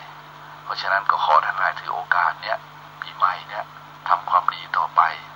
จบประโยมบุญฮือหาบาปฮือเว้นอยู่เย็นทั้งปีอะไรโยมร้องว่าเหรอบุญฮือหาบาปฮือเว้นเย็นทั้งปีอยู่ดีมีโชคโยมนะอยู่ดีมีโชคมีลาภวันนี้ขอท่านหลายมีความสุขกายสบายใจอายุมั่นคนยืนโชคดีปีใหม่แล้วปีหน้าพบกันไหมฟังกันไหมเนี่ยเจริญสุขเจริญพรเจริญธรรมโยมสติไม่มาสวัสดีครับท่านผู้ฟังที่เคารพวันนี้ผมเกษตรเพชรสำริดวิทยากรแบ่งปันความคิดดีๆต่อเนื่องจากเรื่องของการสร้างบารมีชาติสุดท้ายของพระโพธิสัตว์ตั้งแต่เป็นพระเวสสันดรแล้วก็มาเป็นเจ้าชายสิทธัตถะออกบำเพ็ญสมณธรรมจนได้ตรัสรู้ที่ต้นศรีมหาโพธิ์ก็นำเล่ามาถึงตอนชนะพญามารนะครับก็ถือว่าเมื่อพญามารแล้วก็เสนามารหลบหนีไปแล้วหลังจากชนะมารเหล่าเทวดาชื่นชมแซ่ซ่องสาธุการสรรเสริญพระโพธิสัตว์ว่า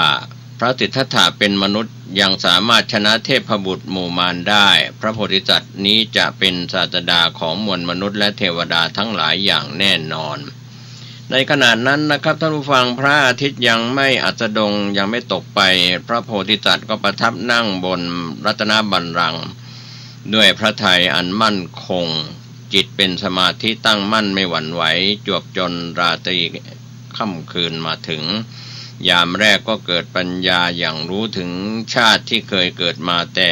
ก่อนเรียกว่าระลึกชาติได้ในอดีตยามที่สองเกิดปัญญาอย่างรู้การตายการเกิดของสัตว์ทั้งหลายเรียกว่าตาทิพย์ยามสุดท้ายเกิดปัญญาอย่างรู้ในธรรมที่สิ้นไปแห่งกิเลสทั้งหลายตรัสรู้พระสัมมาสัมโพธิญาณ เมื่อพระโพธิสัตว์ได้บรรลุธรรมตามลำดับแล้วได้ตรัสรู้เป็นพระสัมมาสัมพุทธเจ้าในยามสุดท้ายแห่งราตรีของวันเพ็ญเดือน6ซึ่งเป็นวันเพ็ญมาฆบูชาขออภัยเป็นวันเพ็ญวิสาขบูชาที่เป็นวันแห่งการตรัสรู้คือบรรจบของวิสาขบูชาหลังจากตรัสรู้พระพุทธองค์ทรงประทับนั่งอยู่ณบัลลังก์นั้นอีก7 วันก็ทรงพิจารณาธรรมที่หมดสิ้นไปคือกิเลสทั้งหลายที่หมดสิ้นไปทบทวนกลับไปกลับมาก็ได้ทราบชัดถึงธรรมที่เกิดขึ้นพร้อมทั้งเหตุได้ทราบชัดว่าความสิ้นไปแห่งเหตุเป็นทางให้ถึงความหลุดพ้นถึงพระนิพพานได้ทราบชัดทางที่จะปฏิบัติให้ถึงพระนิพพานหลังจากนั้นพระองค์ก็ทรงเปล่งอุทานว่าเมื่อใดผู้มีความเพียรได้รู้ถึงธรรมที่เกิดขึ้นพร้อมทั้งเหตุได้รู้ถึงความสิ้นไปแห่งกิเลสได้รู้ถึงทางที่ปฏิบัติให้ถึงความดับไปแห่งกิเลสที่ชื่อว่านิพพานเมื่อนั้นผู้นั้นชื่อว่ากำจัดมารและเสนามารเสียได้ดุจดวงอาทิตย์ส่องโลกได้สว่างไสวฉะนั้นนะครับอันนี้ก็เป็นเรื่องราวที่ทำให้เราได้รู้ได้ทราบได้เข้าใจกันสัปดาห์ที่1หลังจากตรัสรู้นะครับ7แห่งที่ประทับนั้นก็คือสัปดาห์ที่1พระผู้มีพระภาคเจ้าประทับอยู่ณบัลลังก์ที่โคนต้นศรีมหาโพธิ์พิจารณาธรรมที่บรรลุแล้วทวนกลับไปกลับมานะครับตลอด7 วันสถานที่นี้จึงชื่อว่าโพธิบัลลังก์ส่วนสัปดาห์ที่2ประทับยืนทางด้านทิศตะวันออกเฉียงเหนือเยื้องจากบัลลังก์เล็กน้อยทอดพระเนตรดูบัลลังก์และต้นศรีมหาโพธิ์อันเป็นสถานที่บรรลุผลแห่งบารมีที่ทรงบำเพ็ญมาตลอด4 อสงไขยกับอีก100,000 กับนะครับตลอด7 วันสถานที่นี้จึงชื่อว่าอนิมิสเจดีย์สัปดาห์ที่3ทรงเนรมิตที่จงกรมระหว่างโพธิบัลลังก์และอนิมิสเจดีย์จากทิศตะวันออกไปทางทิศตะวันตกเสด็จจงกรมตลอด7 วันสถานนี้จึงชื่อว่ารัตนจงกรมเจดีย์สัปดาห์ที่4เทวดาทั้งหลายเนรมิตเรือนแก้วทางทิศตะวันตกเฉียงเหนือจากต้นศรีมหาโพธิ์พระผู้มีพระภาคเจ้าประทับนั่งพิจารณาพระอภิธรรมคือธรรมชั้นสูงตลอด7 วันสถานที่นี้จึงชื่อว่ารัตนครเจดีย์สัปดาห์ที่5เสด็จจากรัตนครเจดีย์ไปยังต้นอาชาปารนิโคตก็คือต้นไทรซึ่งอยู่ทางทิศตะวันออกของต้นศรีมหาโพธิ์ประทับนั่งลงพิจารณาธรรมณที่นี้ธิดามารอาสาบิดาผู้เป็นพ่อเข้ามายั่วยวนพระพุทธองค์ด้วยวิธีการต่างๆแต่ก็ไม่สามารถทำให้พระพุทธองค์หวั่นไหวได้นะครับท่านผู้ฟังไม่สนพระทัยทั้งไม่ลืมพระเนตรดูทรงยับยั้งอยู่ณที่นี้อีกตลอด7 วันสัปดาห์ที่6เสด็จไปประทับยังโคนต้นมุจรินเรียกว่าต้นจิกณที่นี้ก็ฝนตกพรำมีลมหนาวตลอด7 วันพญามุจลินทนาคราชก็ได้เข้ามาแผ่ขนดรอบพระวรกาย7 รอบแผ่พังพานใหญ่เหนือพระเศียรของพระพุทธองค์ให้พ้นจากลมหนาวเหลือบยุงและก็สัตว์เลื้อยคลานเมื่อปราศจากไปไม่มีฝนแล้วก็คลายขนดจากพระวรกายของพระผู้มีพระภาคเจ้าจำแรงรูปเป็นมานพเข้ามาถวายนมัสการพระพุทธเจ้าอันนี้ก็เป็นปางของผู้ที่เกิดวันเสาร์พญานาคราชป้องฝน7 วันสัปดาห์ที่7เป็นสัปดาห์สุดท้ายเสด็จไปประทับที่ต้นราชายตนะต้นเกศเสวยสุขอันเกิดจากความหลุดพ้นจากอำนาจกิเลสอีก7 วันนะครับก็เรียกว่า7-7-49นะครับ49 วันถัดจากครบ7 วันสุดท้ายวันที่49แล้วก็เป็นวันรุ่งขึ้นขณะที่พระผู้มีพระภาคเจ้าประทับอยู่ณโคนไม้ราชายตนะ ก็มีพาณิชย์2 คนชื่อตปุษะและก็พัลลิกะเดินทางจากอุกกณชนบทจะเข้าไปค้าขายในเมืองด้วยขบวนเกวียน500 เล่มเทวดาผู้เคยเป็นญาติในชาติก่อนมาบอกข่าวว่าพระผู้มีพระภาคเจ้าพระองค์นี้เพิ่งตรัสรู้ขณะนี้ประทับอยู่ที่โคนไม้ราชายตนะท่านทั้ง 2จงไปถวายอาหารบิณฑบาตเถิด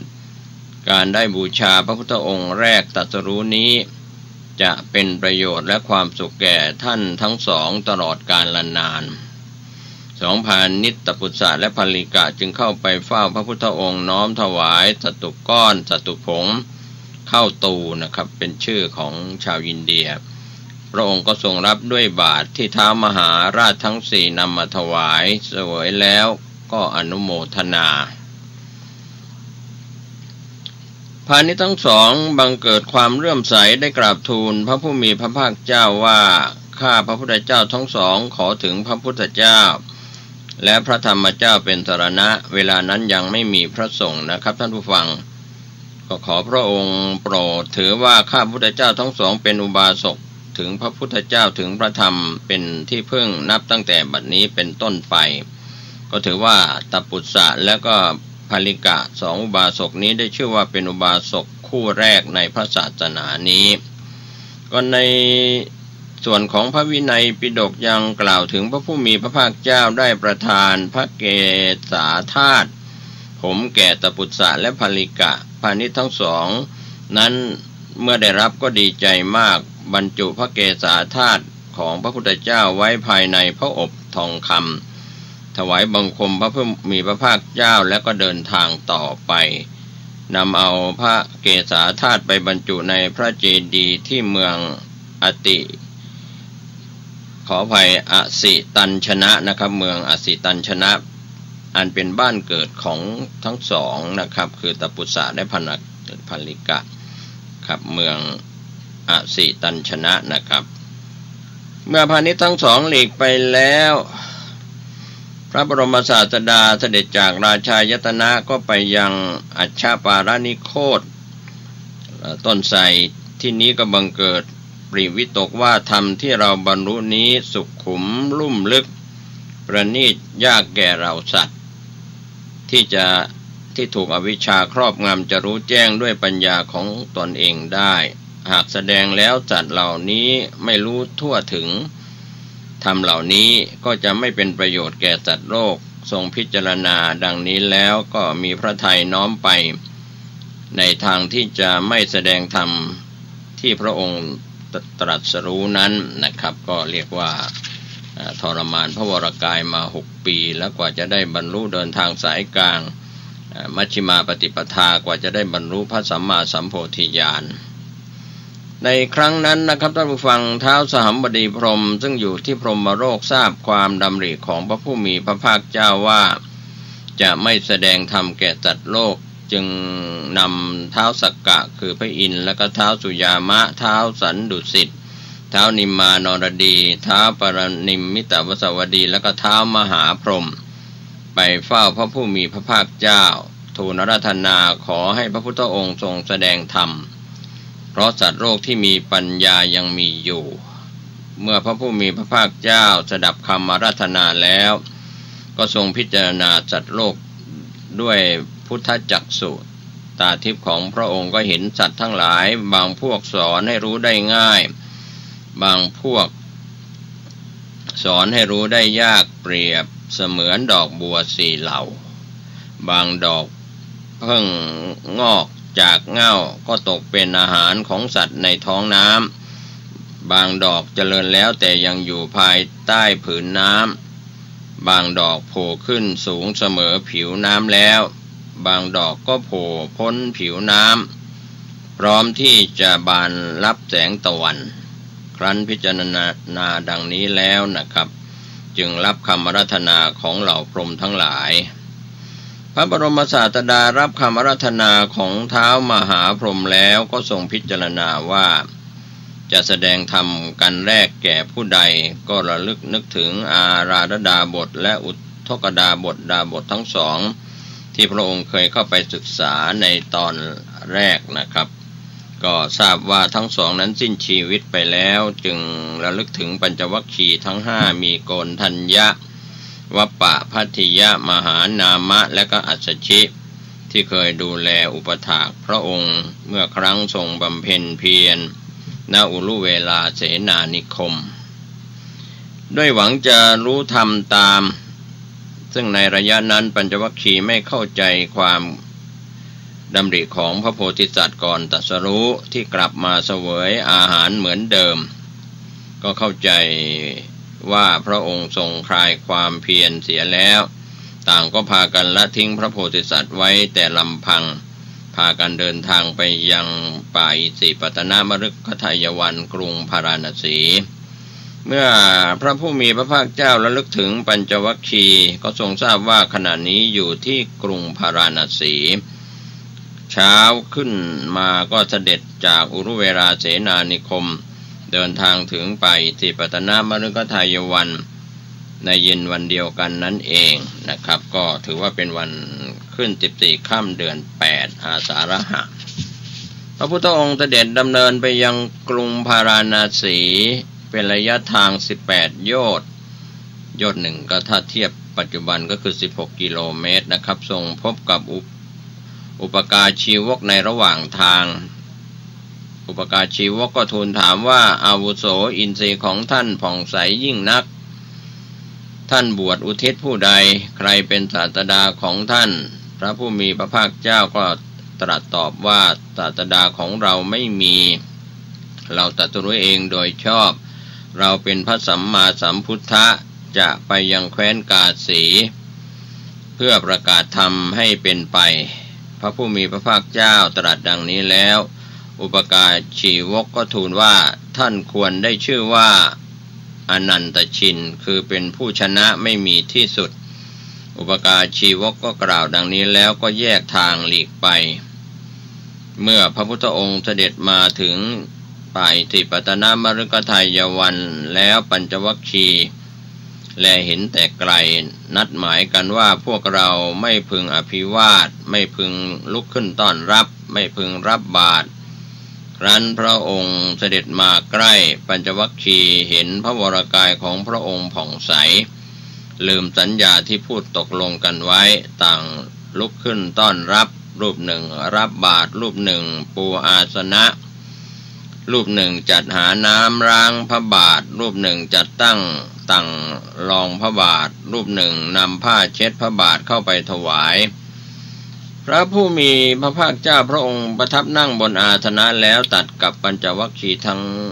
ห้าว่าพวกเธอทั้งหลายเราได้พบธรรมที่ดับกิเลสและกองทุกข์แล้วเราจะแสดงธรรมนั้นแก่เธอพวกเธอเมื่อฟังและปฏิบัติตามแล้วไม่นานจะเข้าใจในธรรมนั้นแจ่มแจ้งด้วยปัญญาของเธอเอง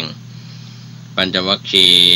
ทั้งห้าก็ทูลคัดค้านว่าครั้งก่อนที่พระองค์บำเพ็ญเพียรจนถึงที่สุดแล้วก็ยังมิสามารถบรรลุธรรมนั้นได้บัดนี้พระองค์คลายจากความเพียรแล้วเหตุใดจึงตรัสว่าได้พบธรรมที่ดับกิเลสและกองทุกข์ได้พระพุทธองค์ก็ตรัสตอบว่าพวกเธอทั้งหลายเราไม่ได้คลายจากความเพียรไม่ได้เวียนกลับมาเป็นคนมากๆดังที่พวกเธอเข้าใจเรายังมีความมั่นคงในการแสวงหาพระนิพพานบัดนี้เราได้รู้แจ้งธรรมนั้นด้วยปัญญาของตนเองโดยชอบเราจะแสดงธรรมนั้นแก่พวกเธอถ้าพวกเธอได้ปฏิบัติตามธรรมนั้นแล้วไม่นานเท่าไรนักเธอก็จะเข้าใจธรรมนั้นแจ่มแจ้งด้วยปัญญาของเธอเองเช่นกันพระพุทธองค์ตรัสย้ำเช่นนี้ถึง3 ครั้งปัญจวัคคีย์จึงยินยอมที่จะรับฟังการชี้แจงแสดงธรรมก็เป็นธรรมเทศนาการแรกที่เรารู้กันอยู่ก็คือธรรมจักรกับปวัตตนสูตรนะครับพระบรมศาสดาทรงแสดงธรรมกันแรกชื่อว่าธรรมจักรกับปวัตตนสูตรในวันเพ็ญอาสาฬหปุณมีวันเพ็ญเดือน8แก่ปัญจวัคคีย์ตรัสสอนว่าการดำเนินชีวิตของภิกษุ จะต้องดำเนินไปในทางสายกลางอันเป็นธรรมของพระอริยะคือไม่ประพฤติตนให้สุขสบายเกินไปไม่เบียดเบียนตนให้ลำบากเกินไปทางสายกลางนั้นก็คือความเห็นชอบความดำริชอบกล่าววาจาชอบการงานชอบเลี้ยงชีวิตชอบพยายามชอบความระลึกชอบความตั้งใจชอบลำดับต่อจากนั้นทรงแสดงอริยสัจธรรมทั้ง4ประการเป็นธรรมที่พระพุทธองค์ตรัสรู้ด้วยพระปัญญายิ่งของพระองค์ก็คือทุกขอริยสัจความทุกข์ที่เกิดจากความเกิดความแก่ความเจ็บความตายความโศกความร่ำไรรำพันความพัดพรากจากสิ่งที่รักเหล่านี้เป็นต้นส่วนทุกขสมุทัยอริยสัจเป็นความโลภความอยากได้ในรูปเสียงกลิ่นรสสัมผัสความอยากได้ในภพความอยากได้ในการดับสูญซึ่งเป็นต้นเหตุให้เกิดความทุกข์ทุกขนิโรธอริยสัจการขจัดความอยากได้ขจัดความโลภเสียได้โดยไม่ให้เกิดมีขึ้นมาอีกการดับต้นเหตุที่ทำให้เกิดความทุกข์เสียได้ทุกขานิโรธคามินีปฏิปทาการปฏิบัติในทางสายกลางก็มีความเห็นชอบความดำริชอบกล่าววาจาชอบการงานชอบเลี้ยงชีวิตชอบพยายามชอบความระลึกชอบความตั้งใจชอบซึ่งท่านเรียกว่าอริยมรรคอันเป็นทางที่จะนำผู้ปฏิบัติให้ดำเนินไปสู่ความหลุดพ้นจากทุกข์ในวัฏฏะเวียนวนที่ชื่อว่าพ้นจากวัฏฏะก็คือถึงพระนิพพานอริยสัจก็คือความจริงอันประเสริฐเป็นธรรมสำคัญยิ่งในทางพระพุทธศาสนาอริยบุคคลก็คือบุคคลผู้บรรลุธรรมอันประเสริฐในทางพระพุทธศาสนาอริยมรรคก็คือทางสายกลางที่เป็นทางนำผู้ปฏิบัติไปสู่ความสิ้นทุกข์ในทางพระพุทธศาสนาขณะที่พระพุทธองค์ทรงแสดงธรรมจักรปวัตตนสูตรอยู่นั้นปัญจวัคคีย์ทั้ง5ก็น้อมจิตพิจารณาไปตามคำสอนโกณฑัญญะได้บรรลุโสดาปัตติผลอริยธรรมชั้นแรกนะครับเป็นอริยบุคคลแล้วทูลขอบวชพระพุทธองค์ประทานเอหิภิกขุอุปสัมปทาตรัสว่าเธอจงเป็นภิกษุมาเถิด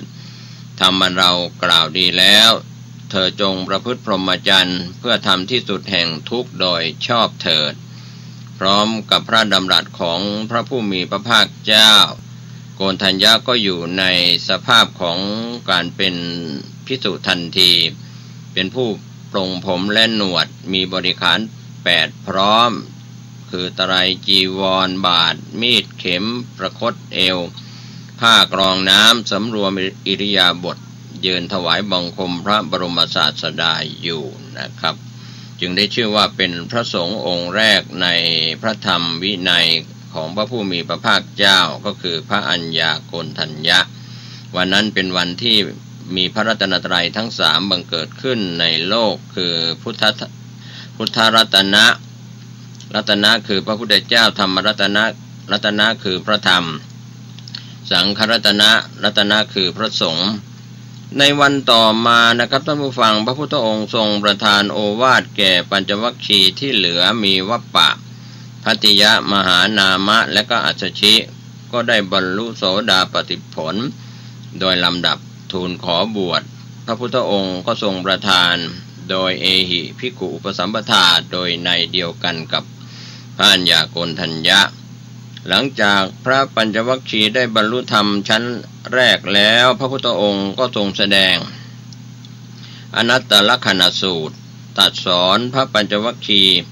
ให้พิจารณาเห็นสภาวธรรมทั้งปวงตามความเป็นจริงว่าสรรพสิ่งทั้งหลายล้วนเป็นอนัตตาอริยสาวกเมื่อได้ฟังน้อมจิตพิจารณาให้เห็นธรรมตามความเป็นจริงแล้วย่อมเกิดความเบื่อหน่ายเมื่อเบื่อหน่ายก็สิ้นความอยากได้เมื่อสิ้นความอยากได้จิตก็หลุดพ้นจากกิเลส จบพระธรรมเทศนาอนัตตลกนสูตรปัญจวัคคีย์ทั้งหมดก็ได้บรรลุเป็นพระอรหันต์นะครับก็เป็นการฟังอนัตตลกนสูตรทั้ง5ท่านที่เป็นอริยเป็นโสดาบันก็ได้บรรลุพระอรหันต์ต่อเนื่องจากการที่ได้พระสงฆ์สาวกเกิดขึ้นในวันอาสาฬหบูชาซึ่งเป็นวันสำคัญทางพระพุทธศาสนาแล้วต่อจากที่ครั้งจากที่ปัญจวัคคีย์ทั้ง5ได้บรรลุฟังอนัตตลกนสูตรเป็นพระอรหันต์แล้วพระพุทธองค์ก็เสด็จไปยังกรุงพาราณสีก็มีบุตรเศรษฐีที่ชื่อว่ายัสสะเกิดความเบื่อหน่ายในความสุขที่สมบูรณ์พรั่งพร้อมทุกอย่างอยู่ภายในปราสาท3 ฤดูเปล่งอุทานที่ว่าที่นี่วุ่นวายหนอที่นี่ขัดข้องหนอแล้วก็สวมรองเท้าลงจากปราสาทในเวลาใกล้รุ่งเดินตรงไปยังป่าอิสิปตนมฤคทายวันขณะนั้นพระผู้มีพระภาคเจ้าตื่นบรรทมแล้วเสด็จจงกรมอยู่ณที่แจ้งก็ทอดพระเนตรเห็นยศกุลบุตรเดินมาแต่ไกลจึงเสด็จจากที่จงกรมมาประทับนั่งบนอาสนะที่ปูลาดไว้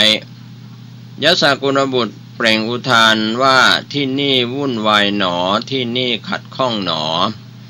พระผู้มีพระภาคเจ้าก็ตรัสตอบยศที่กล่าวว่าที่นี่วุ่นวายที่นี่ขัดข้องพระพุทธองค์ตรัสตอบว่ายศที่นี่ไม่วุ่นวายที่นี่ไม่ขัดข้องนั่งลงเถิดเราจะแสดงธรรมแก่เธอยศกุลบุตรนั่งลงเรียบร้อยแล้วพระผู้มีพระภาคเจ้า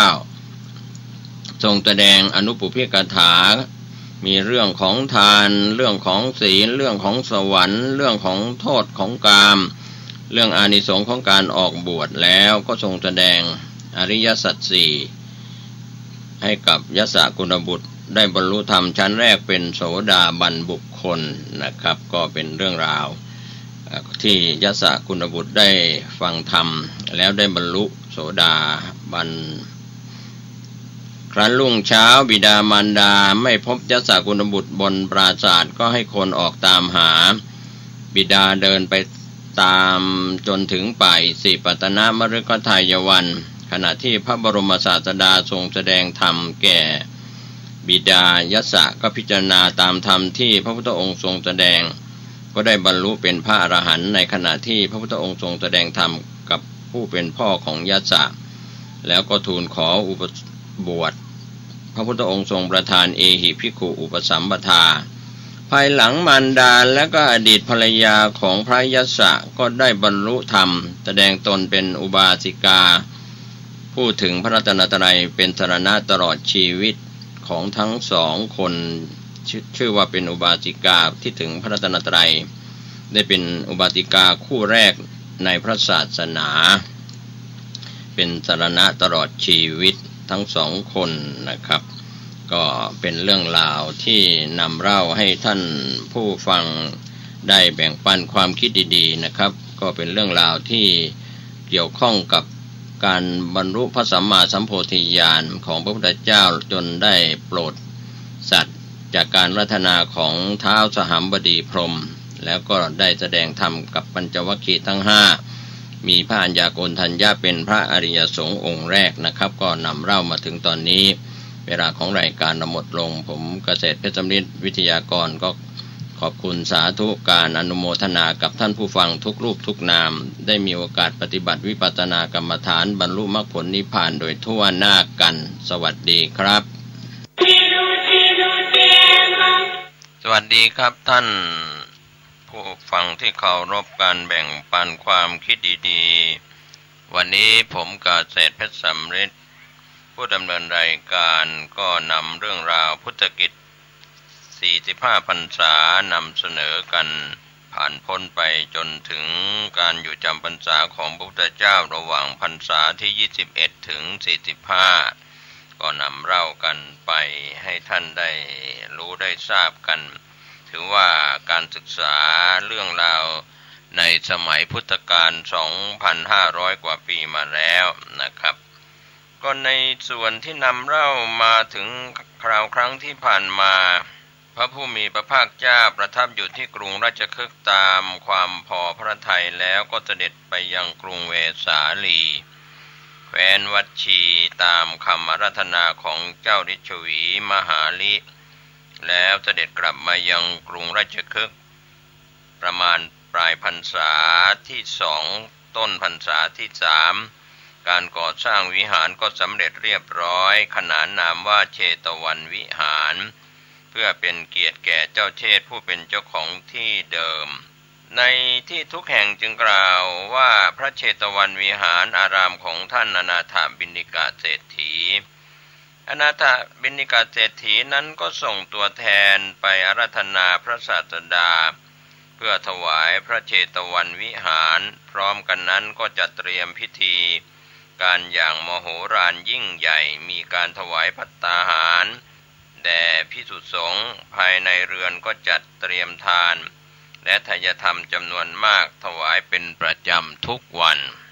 เมื่อพระศาสดาเสด็จมาถึงอนาถบิณฑิกาเศรษฐีกราบทูลอาราธนาพระพุทธองค์ให้เข้าไปในวิหารเมื่อพระพุทธองค์ประทับนั่งยังพระอาสน์แล้วอนาถบิณฑิกาก็ทูลถามว่า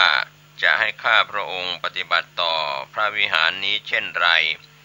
พระศาสดาก็ตรัสว่าดูก่อนคฤหบดี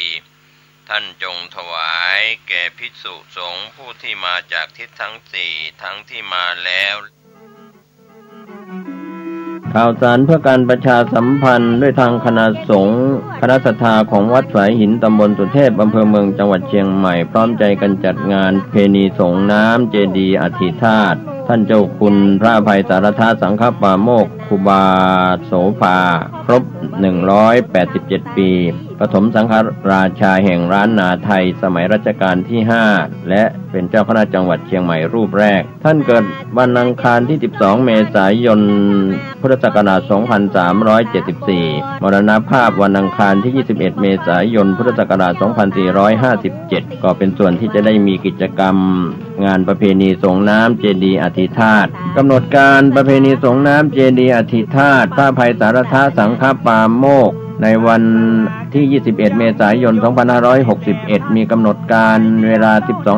12:30 นาทีพระสงฆ์และคณะศรัทธาพร้อมกันในพิธี 13:09 นาทีประธานในพิธีจุดธูปเทียนบูชาพระรัตนตรัยบูชานำกล่าวบูชาพระรัตนตรัยสมาทานเบญจศีลอาราธนาธรรมประธานสงฆ์ให้ศีลแสดงพระธรรมเทศนา1กันพระสงฆ์ทรงสมณศักดิ์10รูปเจริญพุทธมนต์และก็สวดมาติกาอุจารกล่าวคำถวายน้ำสงฆ์อธิธาตุและถวายเครื่องทายทานพระสงฆ์อนุโมทนาของน้ำรูปปั้นครูบาโสภาแทนเจดีย์อธิธาตุเป็นเสร็จพิธีพระพุทธองค์ก็ทรงบำเพ็ญพุทธจริยาอันเป็นประโยชน์กับชาวโลกก็คือการโปรดเวนยสัตว์สัตว์ที่ควรจะได้บรรลุธรรมมรรคผลนิพพานพระอัธยาศัยอันเปี่ยมด้วยพระมหากรุณาธิคุณของพระพุทธองค์นั้นเรียกว่าทรงอนุเคราะห์เกื้อกูลมวลสัตว์โลกให้เป็นสุขพ้นจากทุกข์ให้ตั้งอยู่ในสรณะได้บรรลุอมตธรรมไม่ว่าพระพุทธองค์จะข่าวสารเพื่อการประชาสัมพันธ์ขอเชิญร่วมงานมหากุศลพิธีถวายทานพระเจดีย์พร้อมอัญเชิญพระพุทธรูปขึ้นประดิษฐานบนพระเจดีย์ธาตุเจ้าดั่งใจชัยสถานและงานทำบุญอายุวัฒนมงคล64ปี41พรรษาของพระครูประภัชชัยคุณเจ้าอาวาสวัดชัยสถานป่าเศร้าน้อยเจ้าคณะตำบลสันปุเรยเขต2อำเภอดอยสะเก็ดจังหวัดเชียงใหม่วันอาทิตย์ที่8เมษายน2561เวลา 13:11 นาทีงานบุญนี้เริ่มตั้งแต่วันที่1เมษายนจนถึง8เมษายน2561เชิญท่านร่วมงานที่วัดชัยสถานป่าเศร้าน้อยตำบลสันปุเรยอำเภอดอยสะเก็ดจังหวัดเชียงใหม่ได้บุญได้กุศลร่วมบุญอนุโมทนาโดยทั่วหน้ากัน ขอเชิญผู้มีจิตศรัทธาร่วมงานบวงสรวงพุทธาภิเษกปฐมสมโภชพระชยมงคลหลังช้างนเรศวร ณ วัดพระธาตุอู่แก้วจามเทวีตำบลฮอดอำเภอฮอดจังหวัดเชียงใหม่ในวันที่ 6-8 เมษายนนี้ 6 เมษายนเวลา 9 นาฬิกาถวายขันดอกเสาหลักเมืองฮอดเมืองพิสดารนครเวลา 19 นาฬิกาทำพิธีบวงสรวงเสาหลักเมืองน้อมรำลึกคุณบูรพกษัตริย์และสวดมนต์ 7 เมษายนเวลา 20 นาฬิกานิมนต์พระสงฆ์เจริญพุทธมนต์เวลา 21 นาฬิกาพระสงฆ์แสดงธรรมเทศนาและปฐมสมโภชพุทธาภิเษกพระชยมงคลหลังช้างนเรศวรตอนกลางคืนมีการกวนข้าวมัทุป่ายาวันที่ 8 เมษายนเวลา 6 นาฬิกาศรัทธาญาติธรรมร่วมทำบุญตักบาตรเวลา 9 นาฬิกานิมนต์พระสงฆ์เจริญพระพุทธมนต์และทำพิธีบรรจุวัตถุมงคลในองค์พระชยมงคลหลังช้างนเรศวรเวลา 14 นาฬิกาทอดผ้าป่าสามัคคีและเวลา 19 นาฬิกาทำพิธีบวงสรวงพระชยมงคลหลังช้างนเรศวรและสวดมนต์ทางวัดจึงขอเจริญพรญาติธรรมผู้มีจิตศรัทธาร่วมกันประกอบพิธีดังกล่าวและขอเชิญร่วมกันเป็นเจ้าภาพจัดเลี้ยงโรงทานแก่สาธุชนที่มาร่วมบุญในวันที่ 8 เมษายน 2561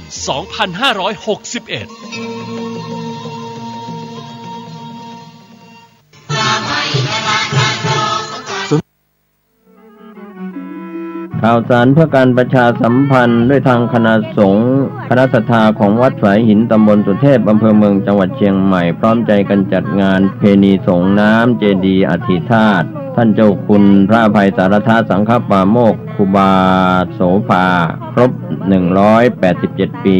ปฐมสังฆราชาแห่งร้านนาไทยสมัยรัชกาลที่ 5และเป็นเจ้าคณะจังหวัดเชียงใหม่รูปแรกท่านเกิดวันอังคารที่ 12 เมษายน พุทธศักราช 2374 มรณภาพวันอังคารที่ 21 เมษายน พุทธศักราช 2457 ก็เป็นส่วนที่จะได้มีกิจกรรมงานประเพณีสงน้ำเจดีย์อธิธาตุกำหนดการประเพณีสงน้ำเจดีย์อธิธาตุพระอภัยสารทาสังฆปาโมกข์ในวันที่ 21 เมษายน 2561 มีกำหนดการเวลา 12:30 นาทีพระสงฆ์และคณะศรัทธาพร้อมกันในพิธี 13:09 นาทีประธานในพิธีจุดธูปเทียนบูชาพระรัตนตรัยปูจานนำกล่าวบูชาพระรัตนตรัยสมาทานเบญจศีลอาราธนาธรรมประธานสงฆ์ให้ศีลแสดงพระธรรมเทศนา1 กันพระสงฆ์ทรงสมณศักดิ์10 รูปเจริญพุทธมนต์และก็สวดมาติกาปูจานกล่าวคำถวายน้ำสงฆ์อธิธาตุและถวายเครื่องทายทานพระสงฆ์อนุโมทนาของน้ำรูปปั้นครูบาโสภาแทนเจดีย์อธิธาตุเป็นเสร็จพิธีช่วยกันเด้อพี่น้องศรัทธาเจ้าสมเด็จพระเจ้าอยู่หัวทรงพระกรุณาโปรดเกล้าโปรดกระหม่อมให้จัดงานเถลิงสุขสันต์มหาสงกรานต์ตำนานไทยเพื่อร่วมการปลูกฝังความกตัญญูกตเวทีต่อผู้มีพระคุณและอดีตพระมหาราชส่งเสริมสืบสานศิลปะวัฒนธรรมและประเพณีอันดีงามของชาติวันที่ 6 เมษายนเวลา 18 นาฬิการ่วมสวดมนต์ในพิธีมหามงคลบำเพ็ญพระราชกุศลอุทิศถวายสมเด็จพระบูรพมหากษัตริยาธิราชและเจริญพระพุทธมนต์ถวายพระพรชัยมงคลสมเด็จพระนางเจ้าสิริกิติ์พระบรมราชินีนาถในรัชกาลที่ 9และสมเด็จพระเจ้าอยู่หัวประชาชนแต่งกายชุดสุภาพวันที่ 7-8 เมษายนร่วมส่งน้ำพระชมนิทรรศการและการแข่งขันก่อพระเจดีย์ทรายสาธิตการปรุงเครื่องหอมชิมอาหารตำนานไทยเชิญชวนแต่งกายผ้าไทยหรือชุดสุภาพหรือผ้าลายดอกและพบกันในงานเถลิงสุขสันต์มหาสงกรานต์ตำนานไทยวันที่ 6-8 เมษายนเวลา 14 นาฬิกาถึง 21 นาฬิกาณ พระลานพระราชวังดุสิตและสนามเสือป่าท่านกำลังติดตามรับฟังสถานีวิทยุกระจายเสียงพระพุทธศาสนาแห่งชาติและสังคมคลื่นเพื่อการศึกษาพระพุทธศาสนาและวัฒนธรรมระบบ FM 104.5 เมกะเฮิรตซ์รายการต่อไปเป็นรายการคดีโลกคดีธรรม